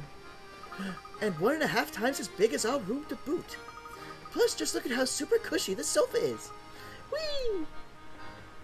Come now, don't jump on the sofa. Luke, do you remember the discussion we had about how gentlemen act when... Wow, you're right. It's so cushy. Whee! How's everybody feeling? Sorry to bust in on the party, but I'm just here to snazz up the rooms. Let's see. Should they go here? Negative, Sammy. That's no good. Hey, you there, smart-looking dude. I mean, you, man. Me, good sir?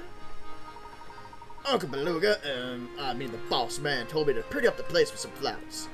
Can you figure out where I should put these things to make the room smell nice? Of course. It shouldn't be too much trouble to find a spot for flowers as lovely as these.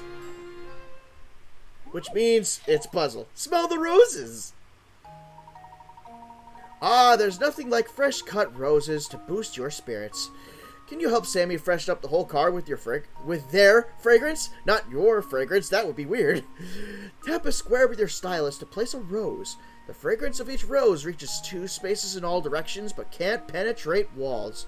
If the fragrance of 2 or more roses overlaps, the resulting smell will be overpowering, so make sure to keep your roses spaced out. To remove an existing rose, just tap on it again. I'm going to put a rose in every single room!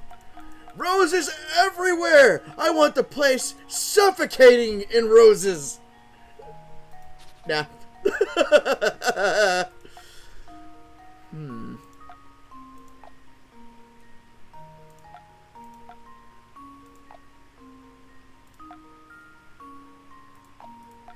Okay. Did it! That was absolutely trivial. And there we have it. Well done! 5 roses were just enough to freshen up that car. God forbid you put in 20. You don't know what kind of cataclysm we'd make. There, how's that? Oh, real nice. It's not crazy, but it makes a statement. I'm sure it'll jive with the boss man. Well, anyhow, kick back, relax, and enjoy the rest of your ride on the Military Express. Ow! Now the whole room smells nice. Yes, quite nice, I'd say. But back to the task at hand. We've given this place a once-over and we come empty-handed. A gentleman can't very well go barging into other people's rooms, so let's go to our room for now. Oh, Professor, do we have to?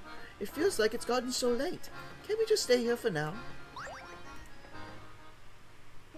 The Professor, Luke, and Flora decide to return to their quarters once more. Time to go. It's the strangest thing. All of a sudden, I'm so tired. What's the matter, Flora?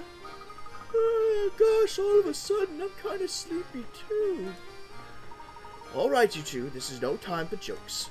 Oh, dear, I'm suddenly quite tired myself.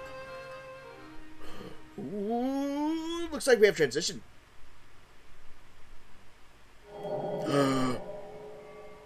We've been drugged!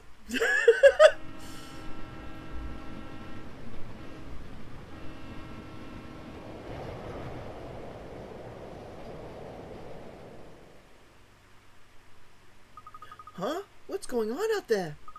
Am I dreaming? Puzzle number 58. In the tunnel. 2 trains pass in the darkness of the tunnel. Move them around so that each locomotive ends up on the opposing track while still maintaining the same order of its cars. Oh, we did this before! There's one trick, though. The number 2 cars for both trains must remain in their original tracks.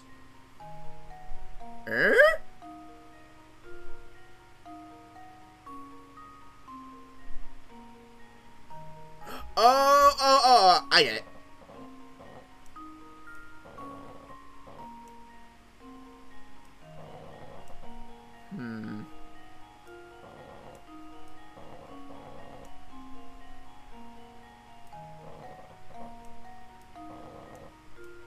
So, like this.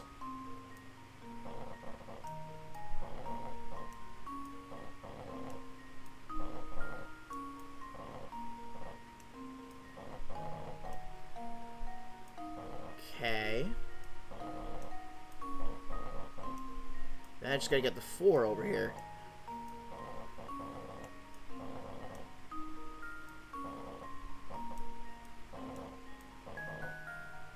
Ah, criminy. Wait a minute. Let's do this, this, that, that. Now it's just get the 1 in there.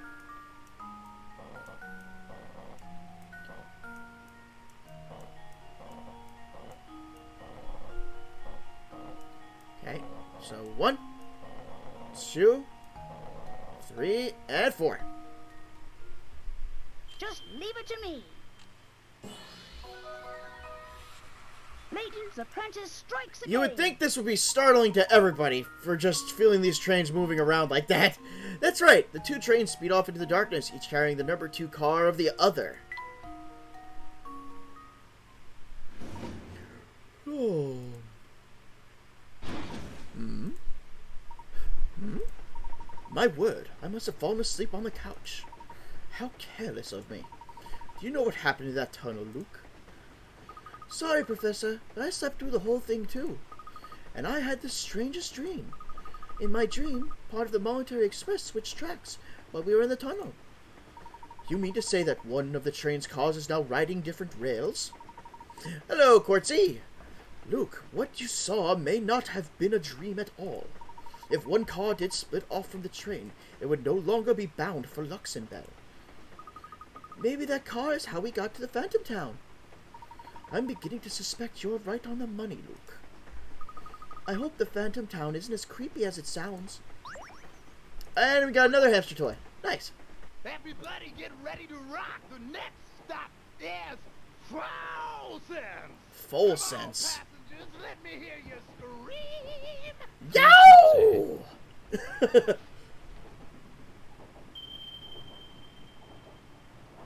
Of course. How could I have missed this?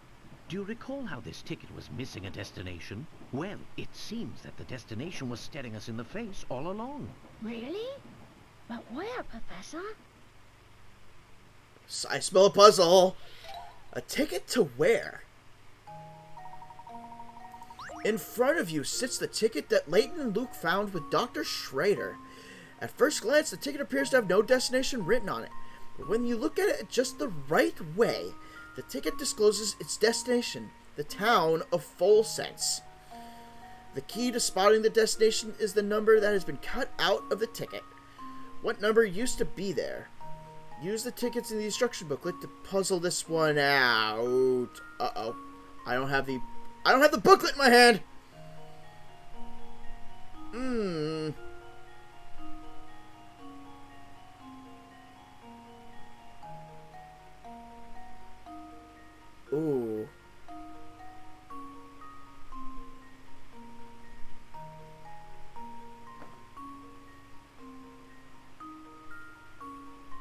Hold on a minute here.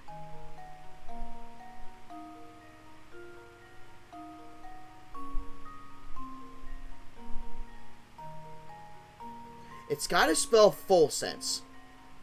And I can sort of see the word sense out of here.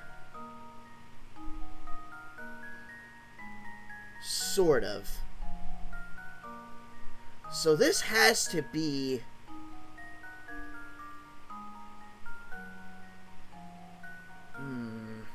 What does it have to be?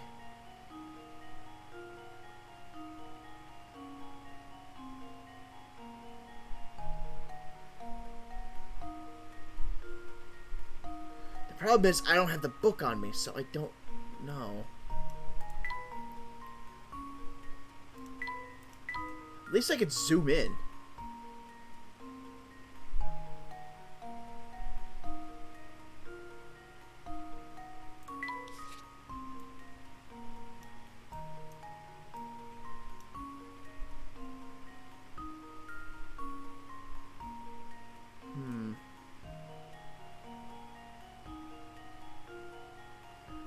That folded down would become here.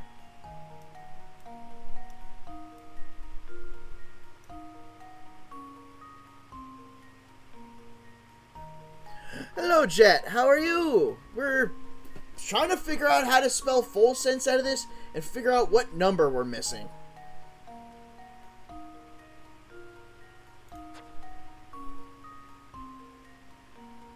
Full. Oh, I'm starting at the wrong one. I'm an idiot.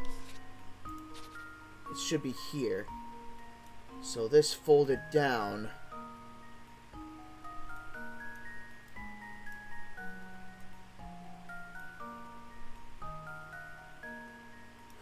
Full.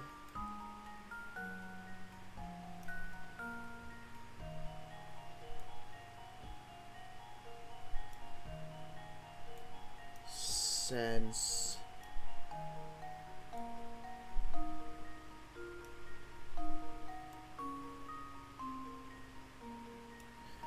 So what's the number that goes here?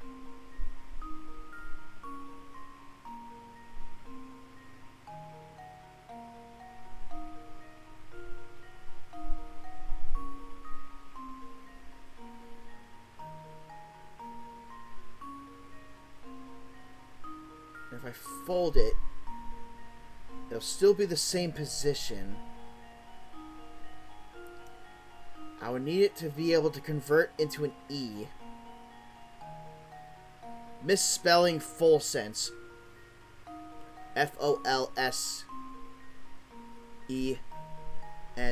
Oh, alright. S. Sorry. I thought it was C.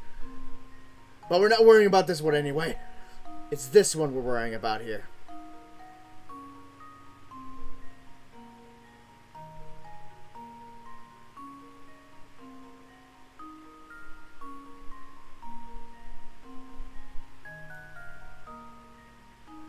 I think it would have to be a 6.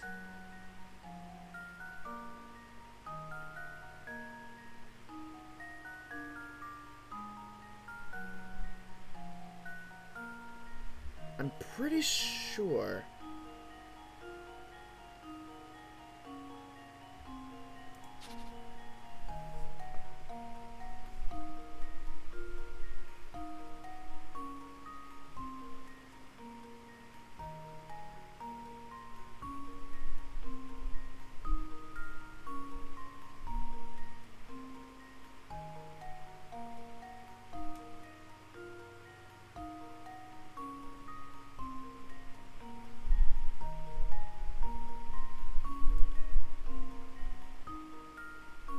If I flip this over, it becomes a 9.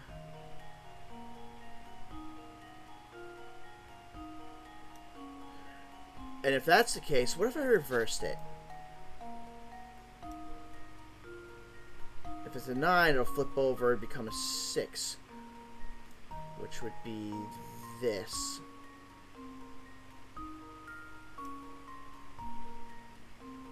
But minus out that. So is there another number that would work better than that?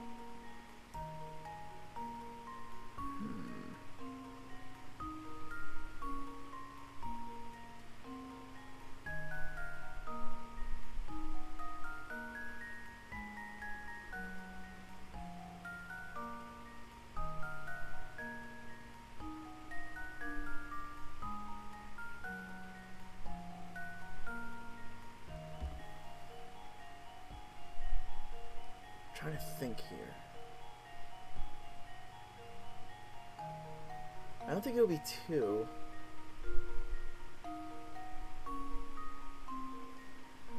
Or would it?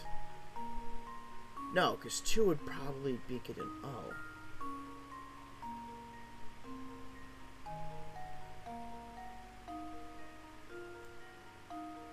Yeah, it would overlap and it'd become an O. So that wouldn't work.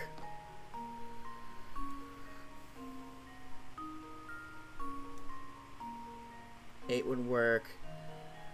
So I'm starting to think maybe it's a 9. What if it was a 7? And 7 is usually this. And if I flip it down, it becomes that, which makes no letter whatsoever.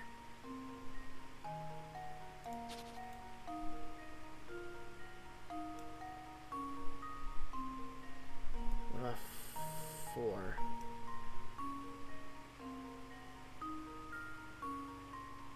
Not 4 wouldn't work either.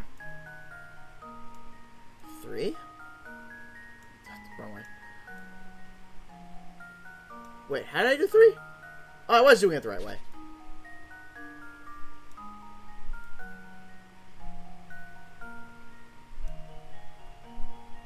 And the 3 flipped would not really matter that much. And this would still make a 9. I'm gonna say 9.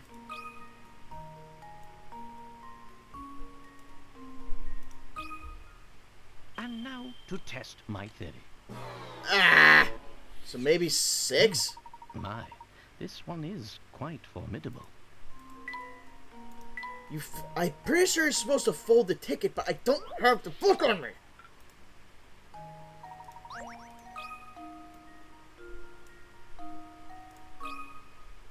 And And now to test my theory. Well, time to put in random numbers, I guess. My, this one is This quite one's formidable. completely out of my hands.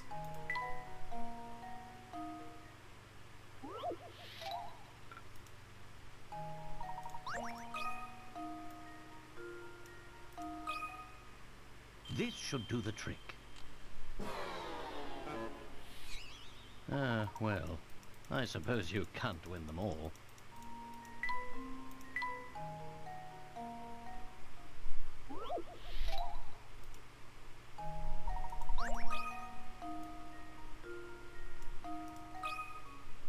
And now to test my theory. Well, I suppose you can't win them all.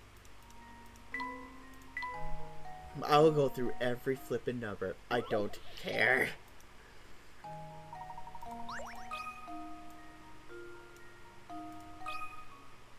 This should do the trick. There we go.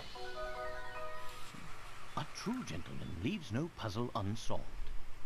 Yeah, you're supposed to fold it.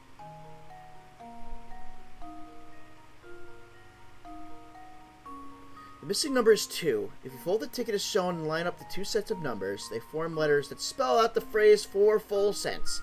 It looks like the ticket's destination was there all along.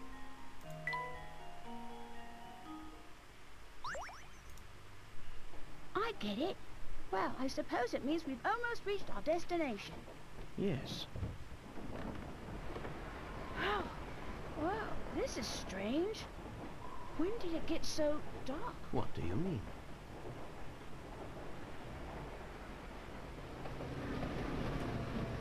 Oh yeah, it was daytime before. Now it's just immediately nighttime.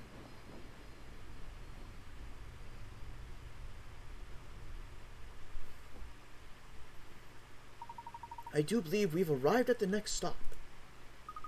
But I don't see Flora. Professor, where could she be? Hi, you two. Glad to see you're finally awake. Flora, where did you run off to? I'm sorry, but the train car was so stuffy that when we stopped, I went outside for some air. You went out alone? Are you crazy? It's dangerous out there. Who knows what kind of creeps could be lurking around? Oh well, I'll be more careful from now on. Watch your tone, Luke. A gentleman always remembers to treat a lady with kindness and respect. Yes! Now, since we're all back together, why don't we get off this train and see where we are?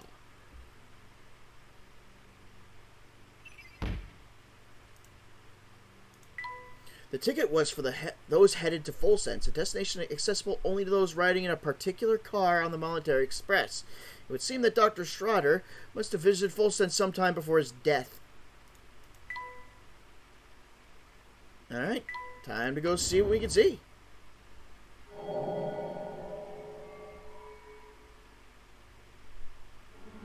This place gives me goosebumps.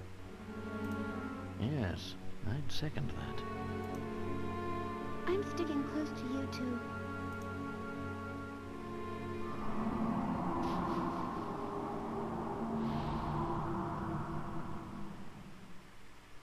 Oh, these must be pictures of the town. Indeed, and old ones from the look of it. Judging by their condition, I'd say they're at least 30 years old. Wow, how do you know? Oh, that's right, you're an archaeologist. Of course you know. Now, Luke, don't tell me you actually forgot. What? Well, we'd best press on. Oh, forgot about the whole archaeology thing. Yeah, I tend to forget he is an archaeologist.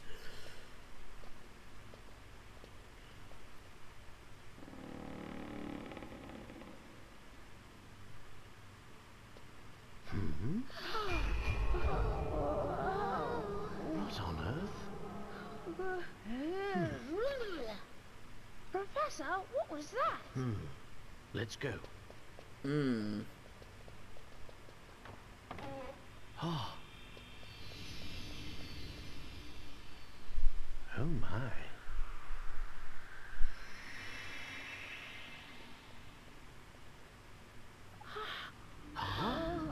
What's that? They're tripping! Oh.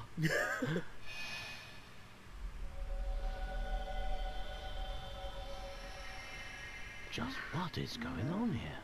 I don't know, but it's strange. He no happy. Full Sense Station.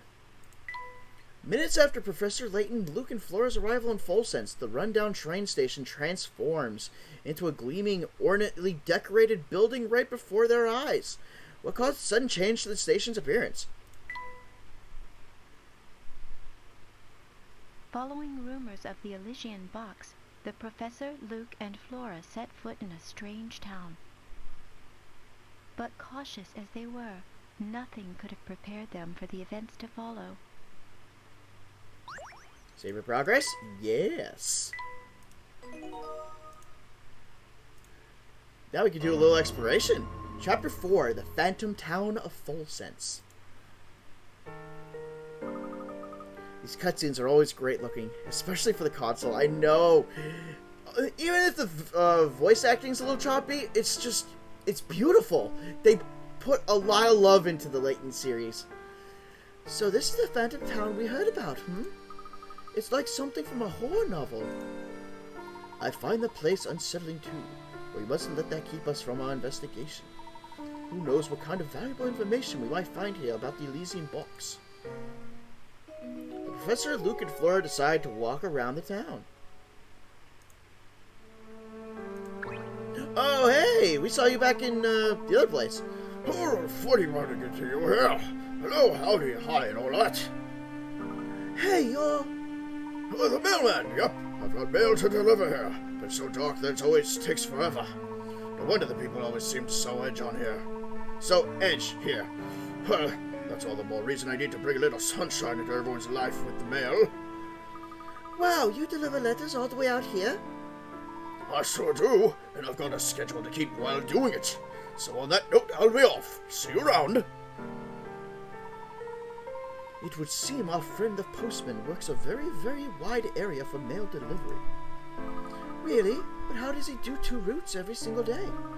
Unless he has some kind of jetpack, that's just impossible. You may think so, Luke, but our world is full of inexplicable phenomena. This is but one of many. I guess so, but it still seems pretty much impossible to me. Alright, time to click on everything. That bronze statue appears to be well cared for. Coin! Yes, I get to restock! Wow, the electricity bill for this place must be huge. Another coin. I guess this way. Oof. Are you alright there, Flora? You don't look well. I'm not sure. I just started feeling sick all of a sudden. You're as pale as a sheet. We'll find a place for you to rest straight away. I don't see any hotels around. If there were, you'd think there'd be a sign or something. Despite the lack of advertising, I'd say one of those buildings over there is a hotel. The Professor, Luke, and Flora decide to seek out a hotel.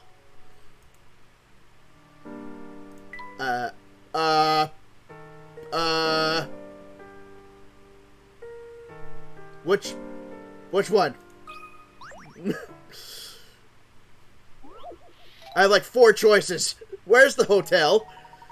In front of the town train station are 4 buildings standing in a row. One of these 4 is supposedly the local hotel, though it lacks a sign. Even so, if you study the area carefully, you should be able to tell which of the buildings is the hotel. Can you figure out which of these 4 buildings is the hotel? Oh!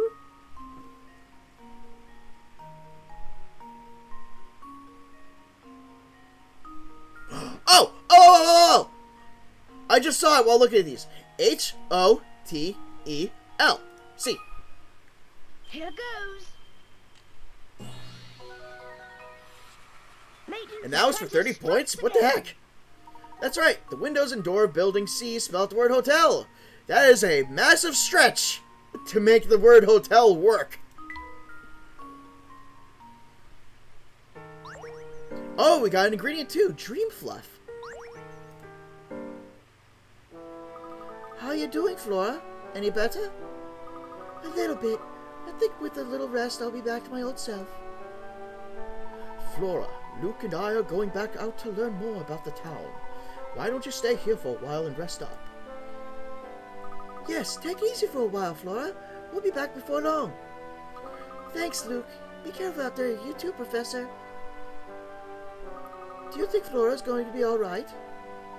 I wouldn't fret too much, Luke. She may just be exhausted from our long journey. I think our best course of action now is to gather what information we can and hurry back to the hotel. After all, a gentleman never keeps a lady waiting. Flora has left the group for now. The top screen shows who's walking with you. The Professor and Luke decide to explore the strange new town. Again! It's the bellhop! Good evening, sirs. I do hope the young lady traveling with you feels better soon.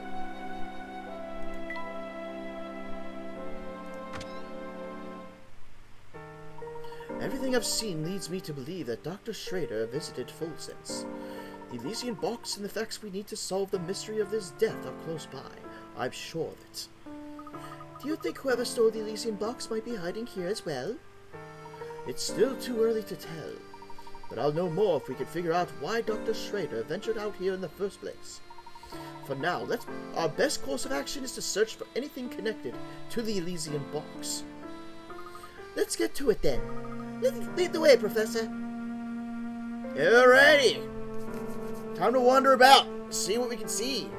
All the sights, all the smells, all the tastes.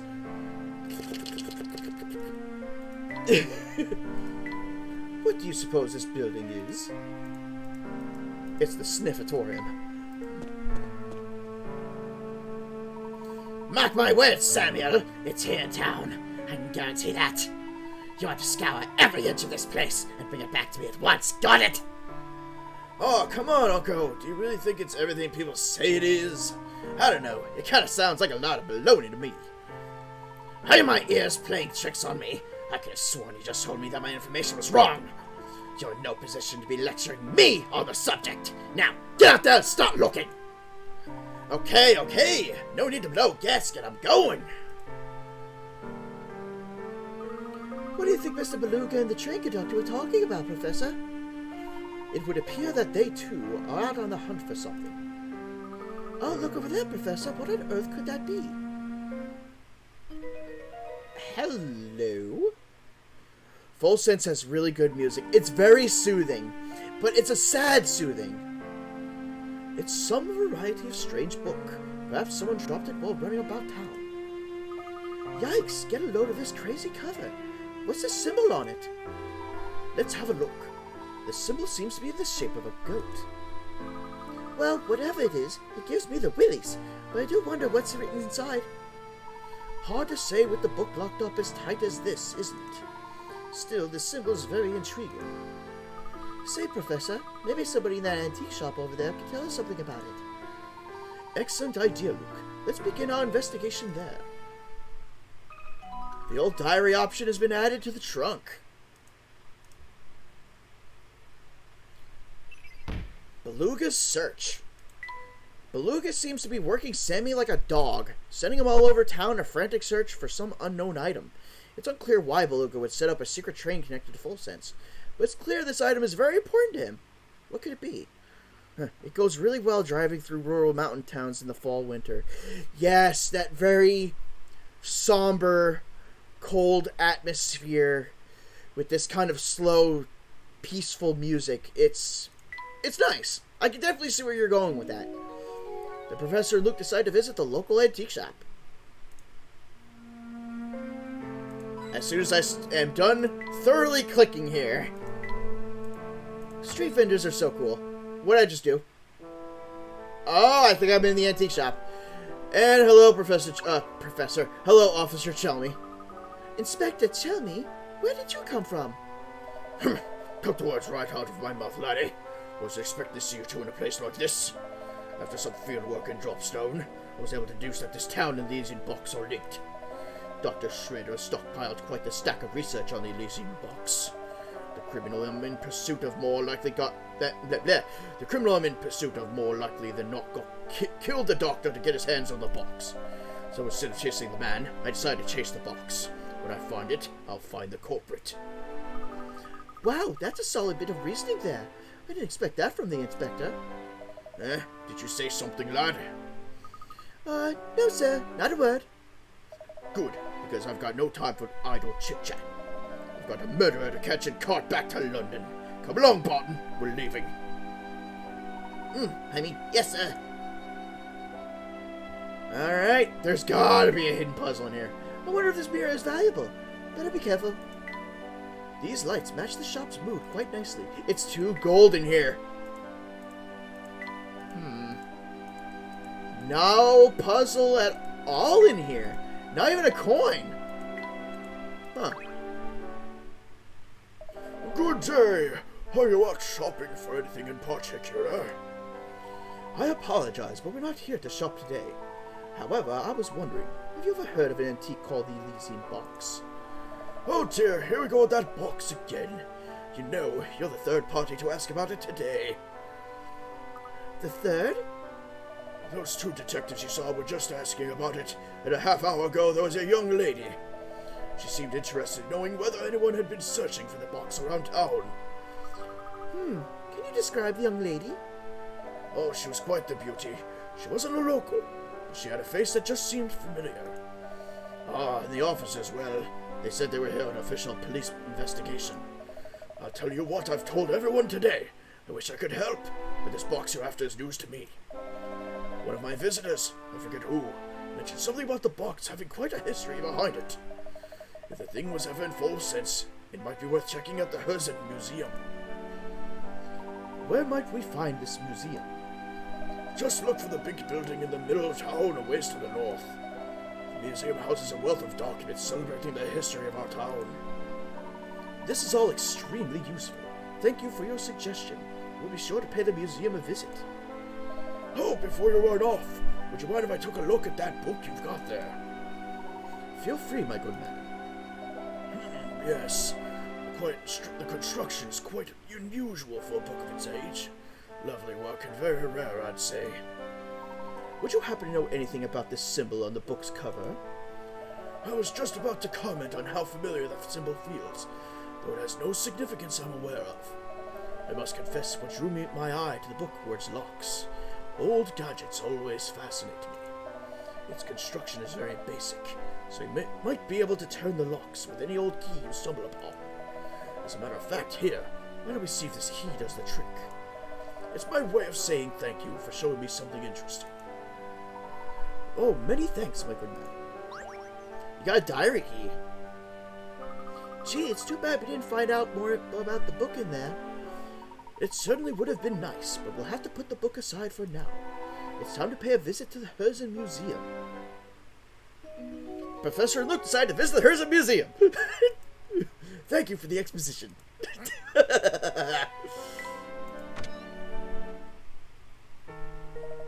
I've heard all about you, Missy. I know you've been asking around town about that box. Oh, but I just... And before you say anything, I don't care who your dear old dad is. No one's above the law.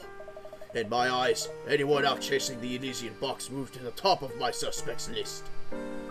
No, you've got it all wrong. Sir, if you wouldn't mind.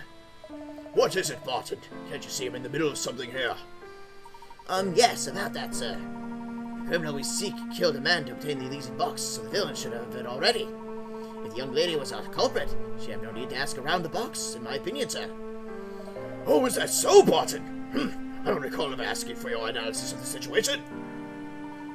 Terribly sorry, sir. Please forgive my momentary lapse in judgment. I'll just be going now. Barton, get back here this instant. I'll have your nightstick, I swear. Gah! Hey, that's the girl we saw back at the station in Dropstone. What was her name? Katie? No, that's not it. I believe you're thinking of Mr. Anderson's daughter, Katya. Yes, that's the one. Who'd have thought she'd be headed to the same place as us? Alright. More wondering. Is that Stashin' Scarfin? I think it is! Now there's a couple of mugs I've seen before. Hey, I know you. We all know you. And I know fate, because that's what brought you to me, and that swell tea set of yours together. Now that we've all reunited, I say we celebrate with a cup of tea. Brew me something nice, would ya? You want us to make tea for you? That's right, whippersnapper, but nothing fancy. A cup of bitter classic would do the trick. Which we actually just learned. It's so easy to make, even a baby could do it. A baby with a magic tea set, that is.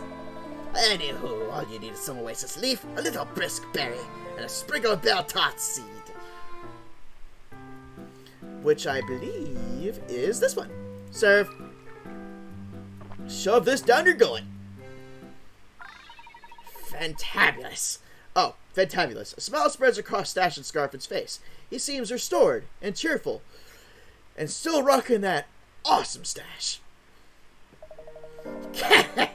Not a bad cup of tea you make, Shorty. Of course, you wouldn't have pulled it off without my expert direction, so don't get cocky. You know, this town is filled with thirsty folks. You got the tea set, so the way I see it, it's your responsibility to help people. If you manage to help everyone out with a tea break, good things will happen. This I promise. Gosh, Professor, what do you think? How much good can we really do with one cup of tea? Oh, a fair bit, Luke. A gentleman never underestimates the power of a cup of hot tea. I would prefer a cup of hot coffee. Although I am a sucker for Earl Grey tea. Well, when you put it like that, I suppose it couldn't hurt to spread the wealth. Hey! Golly, you two sure are running around a lot. Makes me tired just watching you. Why don't you rest a spell with this puzzle I got here? Number 89, Flower Bed Fun. Oh dear. Here are 4 circular flower beds, each with a radius of 10 feet. The way they're arranged forms a space between them. Can you find the area in square feet of the section colored red? Ignore the width of the border around the flower beds when calculating your answer.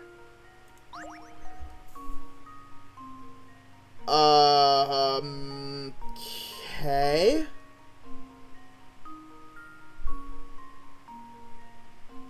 Huh.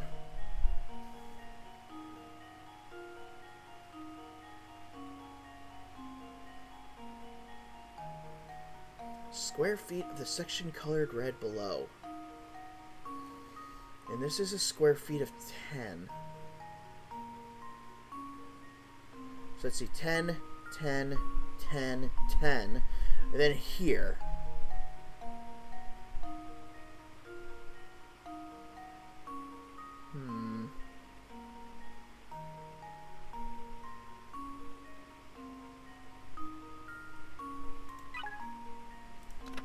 Don't bother thinking about pi. You don't need it to solve this one. Okay.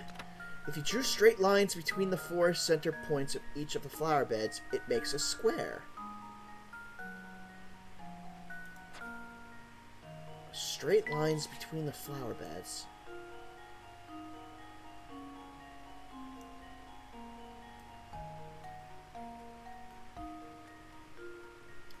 Okay.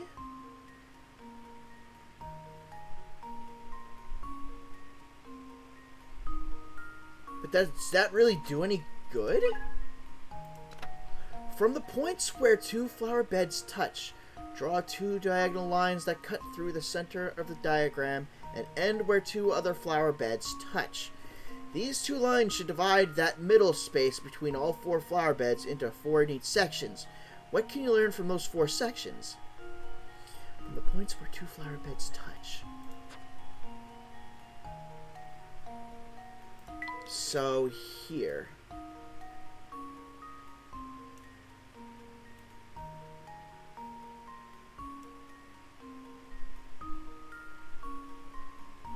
Okay.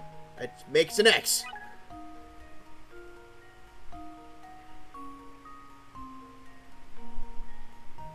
End where 2 flower beds touch. So like there, there, there, and there.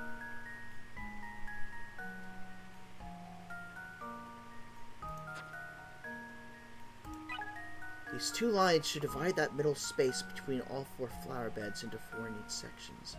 What can you learn from those 4 sections?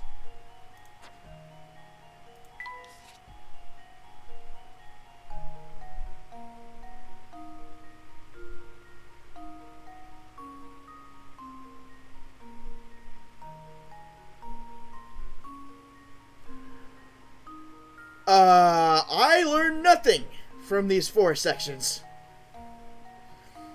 It just divides this middle area up.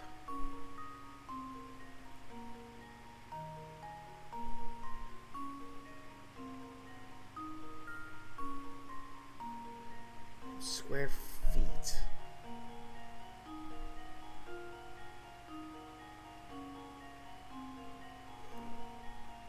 Why? 1, 2, 3, 4, 5, 6, 7, 8.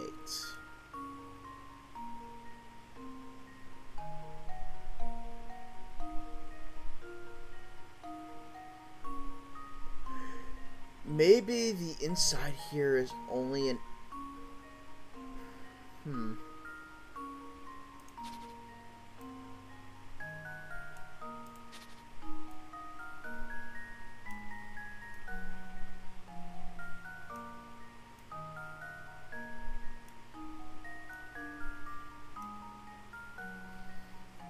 Cursed map puzzles.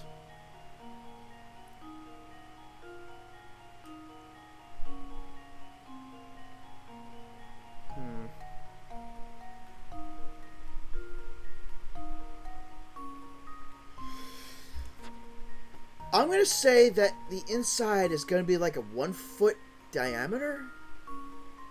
Oh, sorry, my internet died for a second there. No worries. I'm having a big problem with this particular puzzle because this is the kind of math that I flunked in.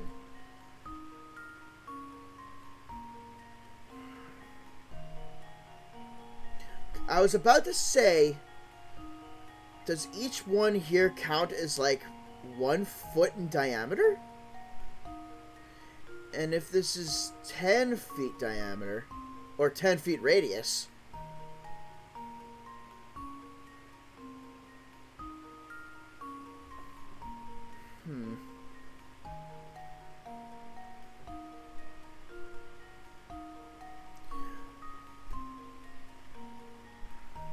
my guess is going to be 18, but I don't know. I have to look. This is another puzzle I'm going to need to look up.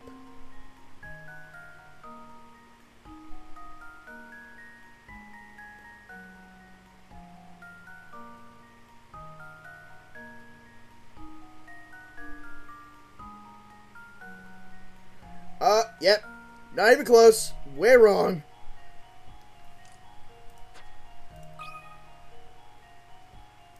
It's 400.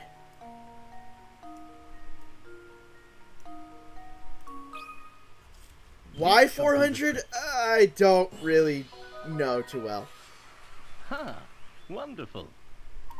The red section has an area of 400 square feet.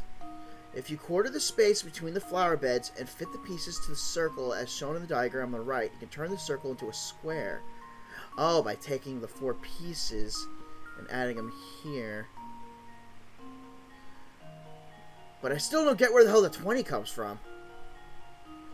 Once you do, the sides of the square will have the same length as the diameter of a single flower bed, 20 feet. Square this number to get the area and your... Oh! It becomes a square, and 20 by 20 becomes 400. Okay. Now it makes sense once I read it. God, you ran through that puzzle so fast. It made my head spin.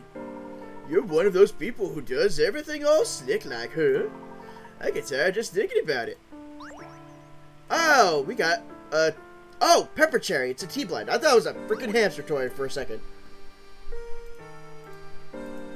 And I wasted those coins. Ugh. Yeah, that one was mean. Like, forget a puzzle that had teeth. That puzzle had fangs. Quick, hide, Professor. I see Inspector Chelmy over there. No need for alarm, Luke. He's likely just gathering information about Dr. Schrader's case. It seems he's finally figured out that the key to solving it lies here in Full Sense. It's as if the inspector's almost got a handle on things for once. So let me confirm, this here's the man you've witnessed asking around the Elysian box. No doubt about it now. Yup, the man in the photograph is the one. I'd remember that beard anyway. Well, that seals the deal. Just as I suspected, it seems he did make his way to Full Sense. Come along now, Barton. We're moving on. Oh, yes, sir. Right behind you, sir.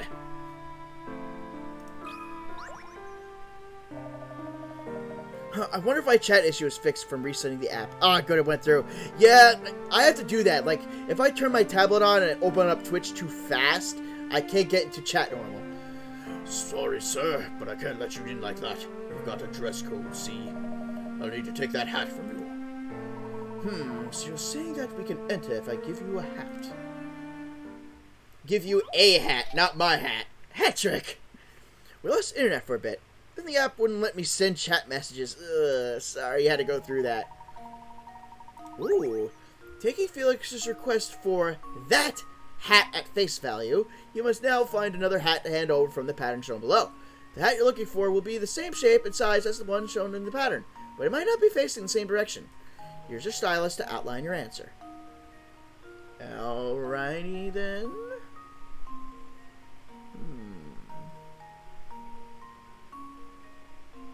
If I can find a good enough brim, I should be good.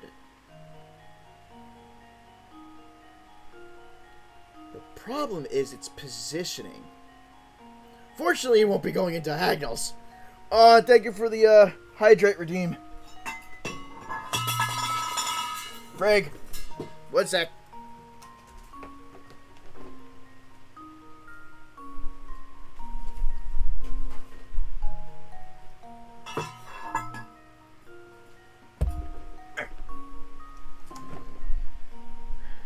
Not exactly the most hydrating item, but the best thing I have on me. 3-set rating with a party of 2! And I hate to say this, but after I solve this puzzle, I was probably going to be saving and calling it for the night. So, let me give you a quick shout out, though, as thank you.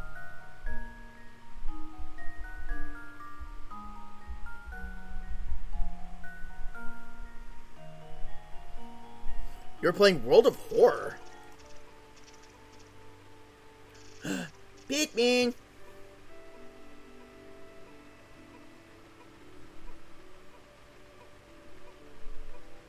Also, the Shenanigans Games crew has been talking about once we actually get a schedule going that's not just me kind of randomly streaming about getting like a social media together, like a Twitter.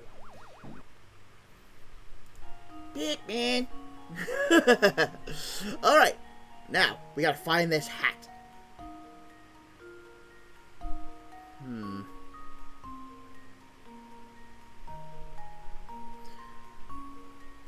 Whoa, or pull the super old Pikmin stream. I like Pikmin!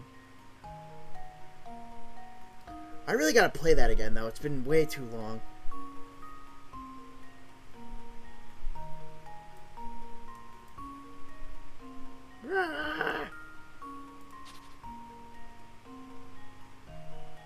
I keep looking at this here, and that's not it.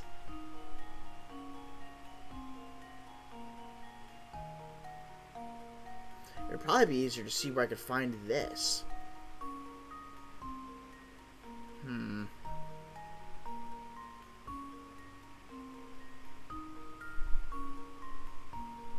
I know, I heard about Pikmin 4. I'm super excited. That means I need to play Pikmin 3 eventually. I played a tiny bit of it, and I never touched it.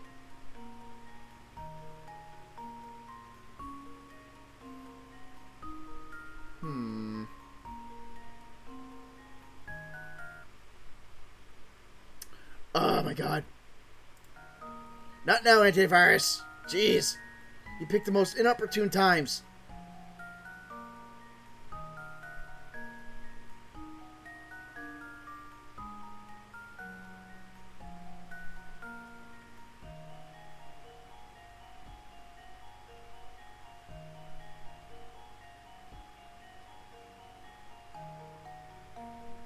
Wait.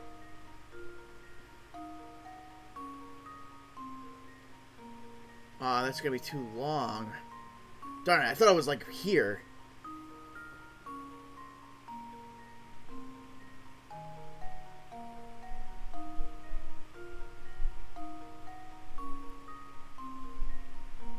I heard people don't care for Pikmin 2 as much. I never played them. I like Pikmin 2 better than Pikmin 1! At least with Pikmin 2, you don't have a goddamn time limit!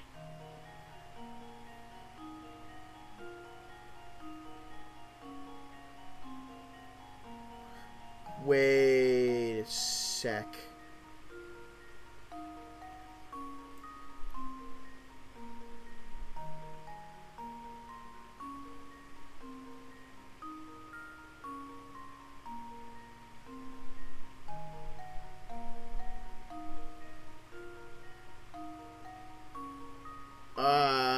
Shoot!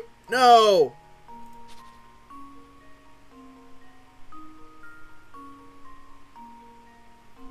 I thought I saw it.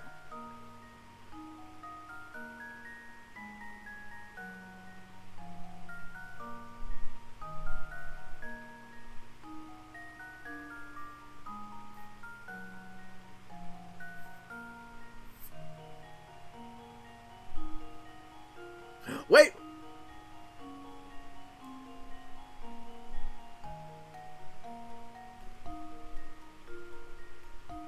Is it this?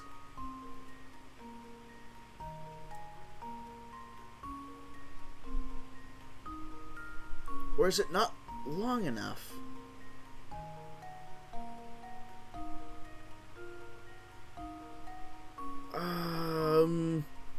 Do I chance it or no?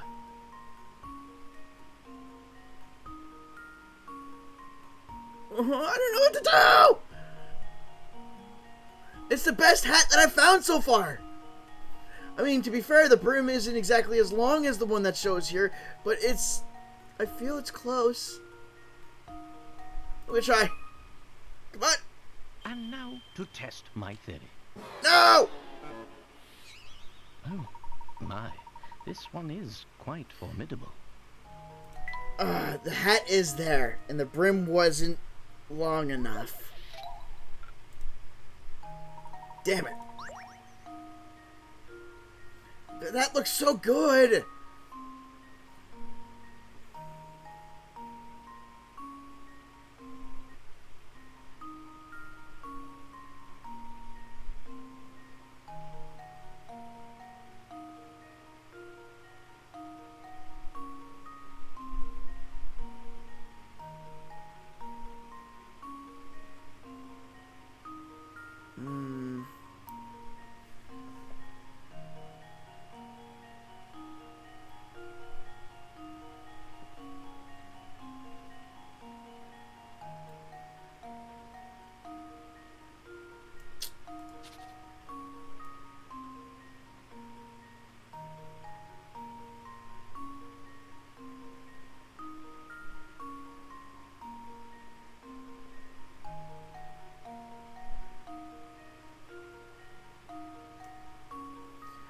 But it's not long enough on one side. That's the problem.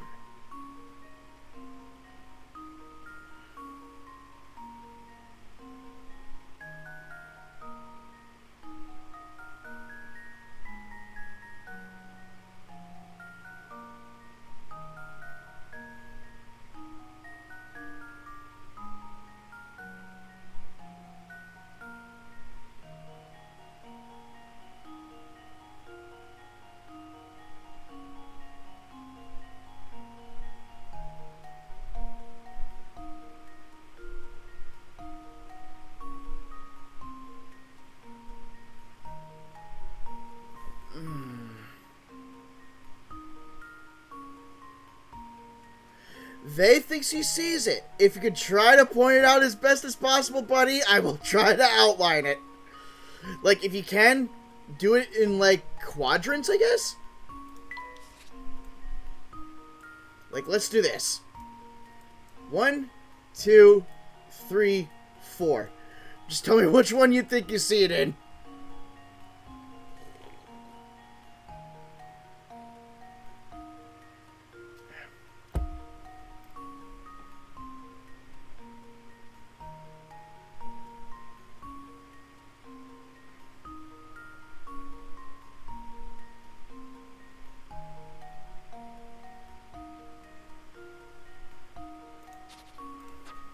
Bottom left quadrant brim is on the left side. On the left side.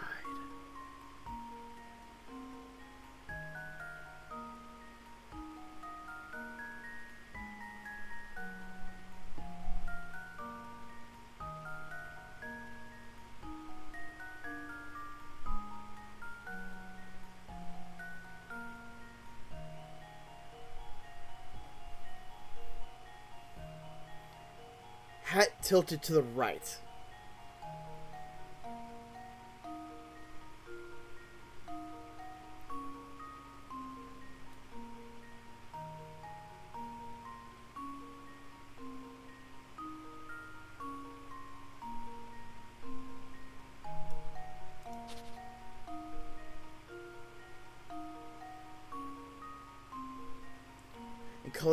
Includes the colors red, green, brown, and blue.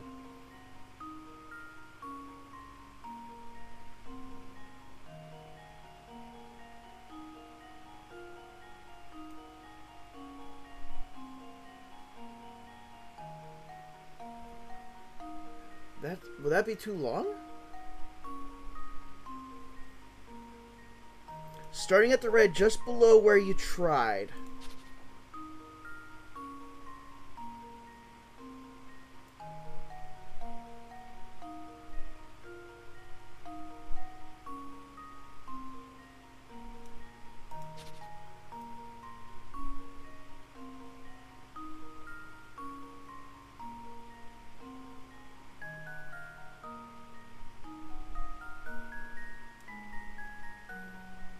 There?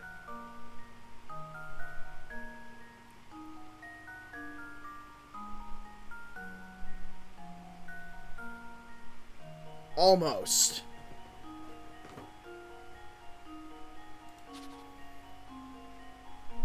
You made the hat too wide. Alright.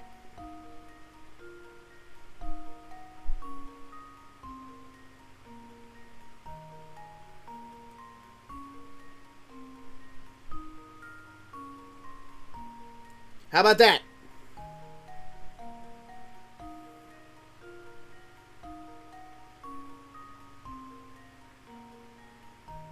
The hat uses only one of each color.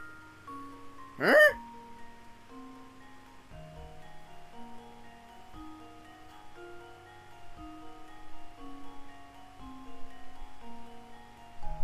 But this looks good.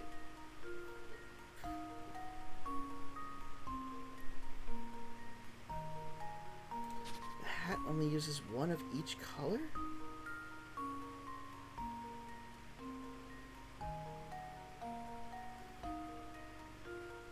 The red and green I outlined was part of it. Okay.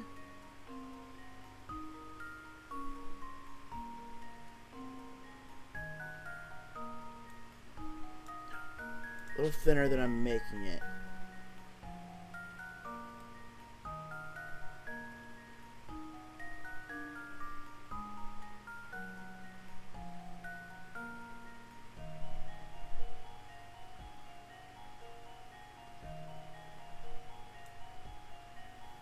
But this makes it too thick.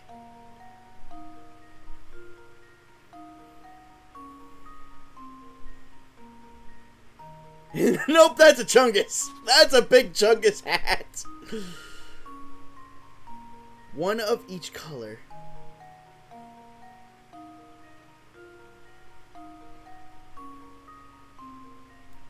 If it was one of each color, then it's this.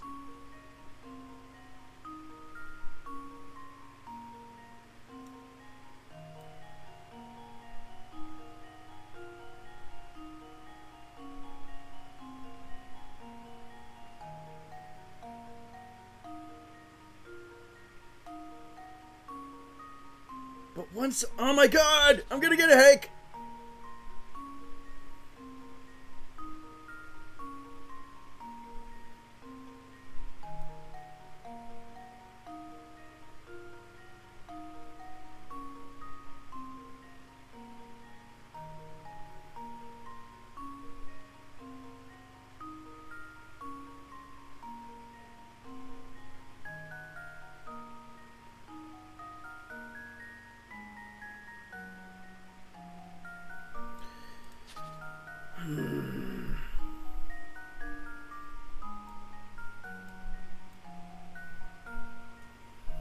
red and green that you were working with along with the top of the hat tilted right. The brown and blue just to the right of the red, nothing else.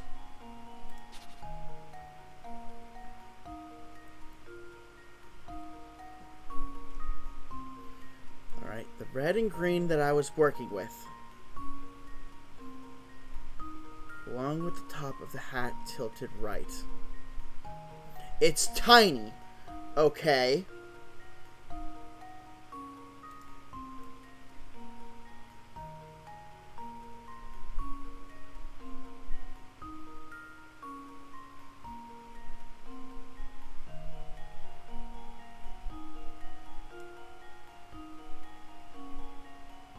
But you're also saying one of each color.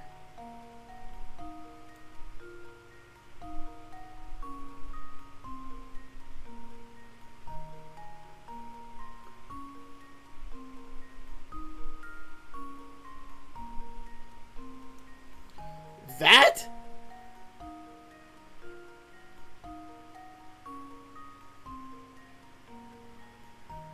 Because this looks awfully skinny. Consider this puzzle solved. Oh, okay. Ah, wonderful. Okay. I guess they don't care about actual hat dimensions. That was not what I drew! That hat part is at least half the size of what I drew. Sneaky. Good job spotting that hidden hat. Now the professor has a hat to give to Felix. Alright. Thank you very much for everyone's help. I don't agree with that answer. I'm sorry. There we are. As requested, I provide you with that hat. Huh? Professor, I don't think that's quite what he meant. Be that as it may, I'm not taking my hat off. Let's go, Luke. But I was really looking forward to stopping in for a snack. A gentleman never takes off his hat, Luke, and that's all I have to say about it. In bed, in the shower, making love, the hat stays on. I did a print screen to move it around and do a size comparison in MS Paint. Alright. I guess it works in the end then. This is too deep for me. You got a new hamster toy! Whew. Alright. And I think for here, we are going to college. It doesn't want to hide, he's balding. I don't remember if he's ever taken his hat off. And that is actually funny. You just take his hat off, it's just one massive bald spot. It's like Double D and Ed, Edd n Eddy where he never takes his hat off. And they never revealed why. That's like one of the biggest mysteries with Cartoon Network. Alright, so we're going to leave it here, and we're going to look for a raid target for tonight.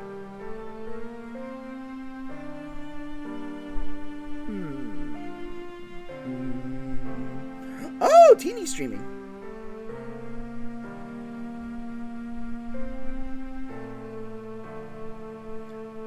I meant doesn't want to reveal. Yeah, that's also, I get it. Alright, so I hope I spell this right. N-S Teeny. He's playing Among Us, so I hope you like some, I hope you like some Among Us. Anyway, I hope everyone has a great day and a great night, and I will see you all in the next stream.